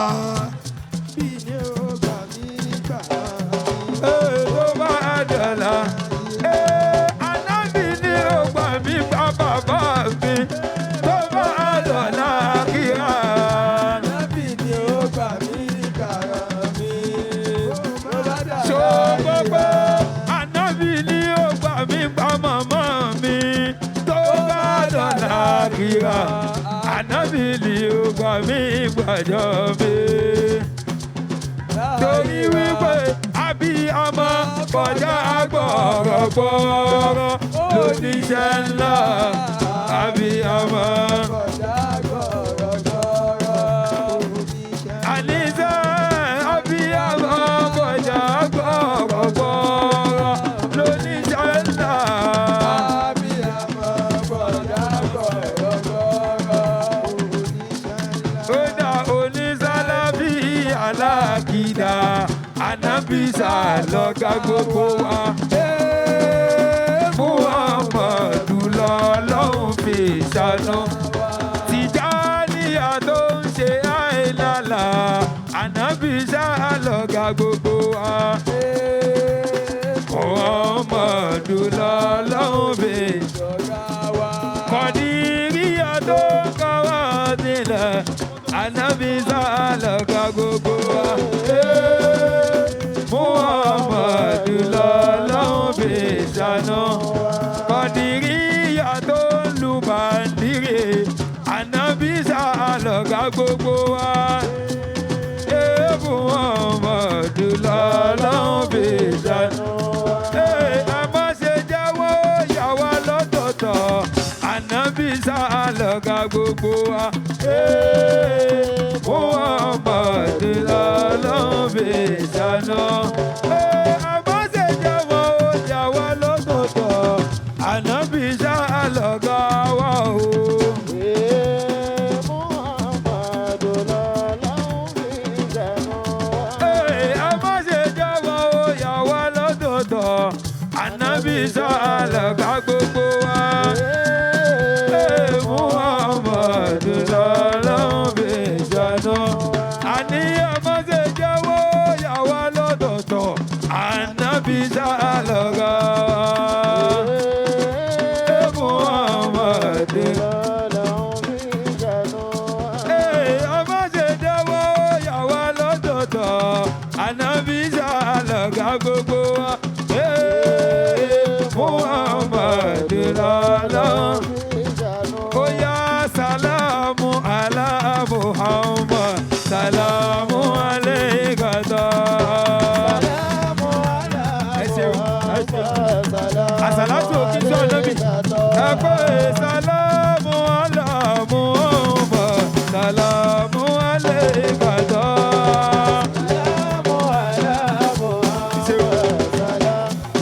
Ọkọ ìyàwó.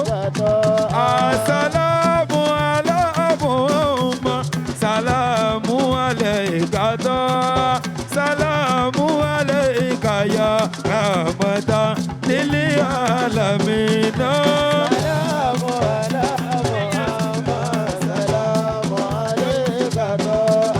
Salamu ala liwula amanu bihuda Muhammad. Salamu alayka rauda. Salamu ala limadina. Salamu ala Muhammad. Al-Haramain. Kulli kitabu barra Mustafa min kulli aibi. Kanaka ya Muhammad, kanaka ya Muhammad. Kulli kitabu ma tasha'u. Salamu ala Muhammad, salamu alayka. Oya onísàlábí alákìdá ànábìsà lọ́gá wa. Muhammadu lọ́lọ́run fi ṣàánú. Mọ̀kọ́mọ̀ ládá sídìrà tí lébò tà á. Ìyàmọ̀ àdàlà ṣàkàlẹ̀ lébò ẹ̀yọ̀ mọ́ ànábì. Mọ̀kọ́mọ̀ ládá sídìrà tí lébò tà á. Ẹ ṣeun ìyàmọ̀ àdàlà ṣàkàlẹ̀ lébò ṣe tàpá.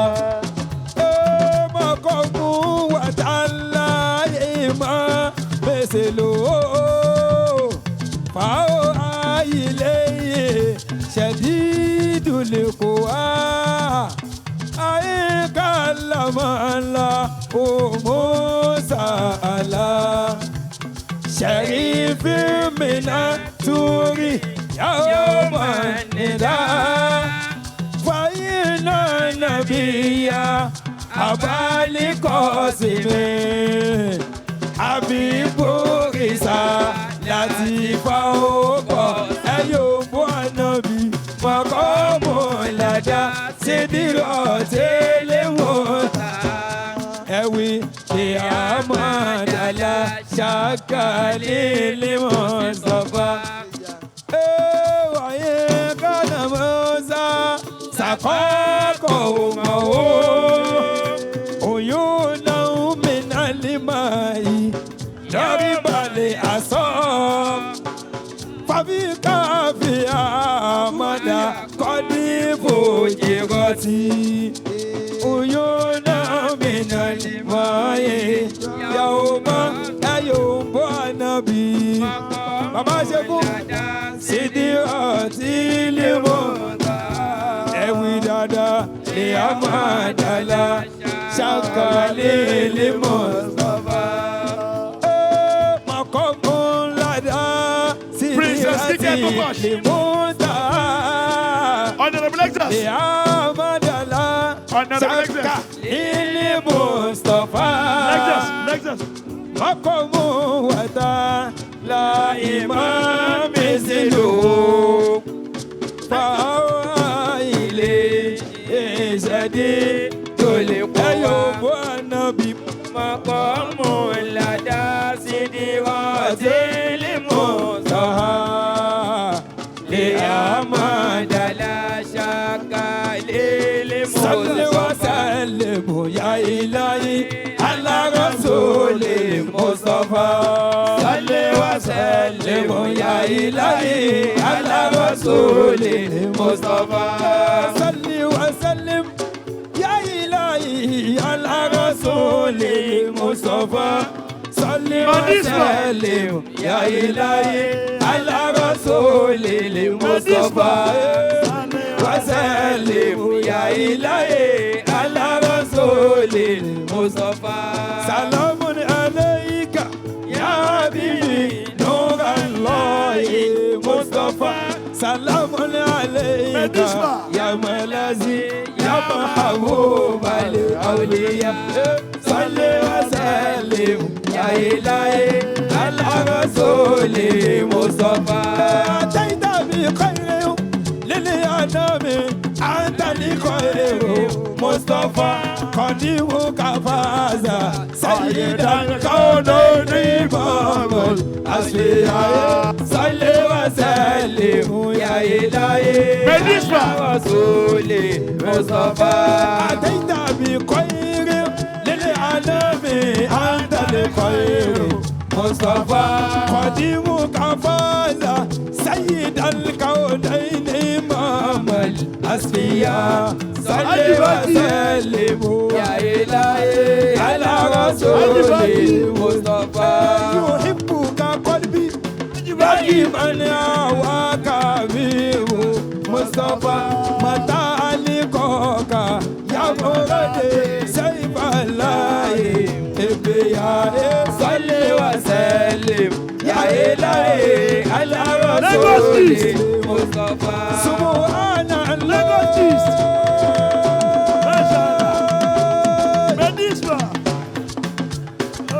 سبحان الله سبحان الله العظيم مصطفى سبحان الله سبحان الله العظيم مصطفى على قديم عسير بك للألهاب وديا صل وسلم يا إلهي على رسول المصطفى سلام عليك يا حبيبي روح الله مصطفى سلام عليك يا ملاذي يا محبوب الأولياء صل وسلم يا إلهي على رسول المصطفى أبان لآسيا عيشة وأبان للهند مصطفى كذا وخديجة سم الله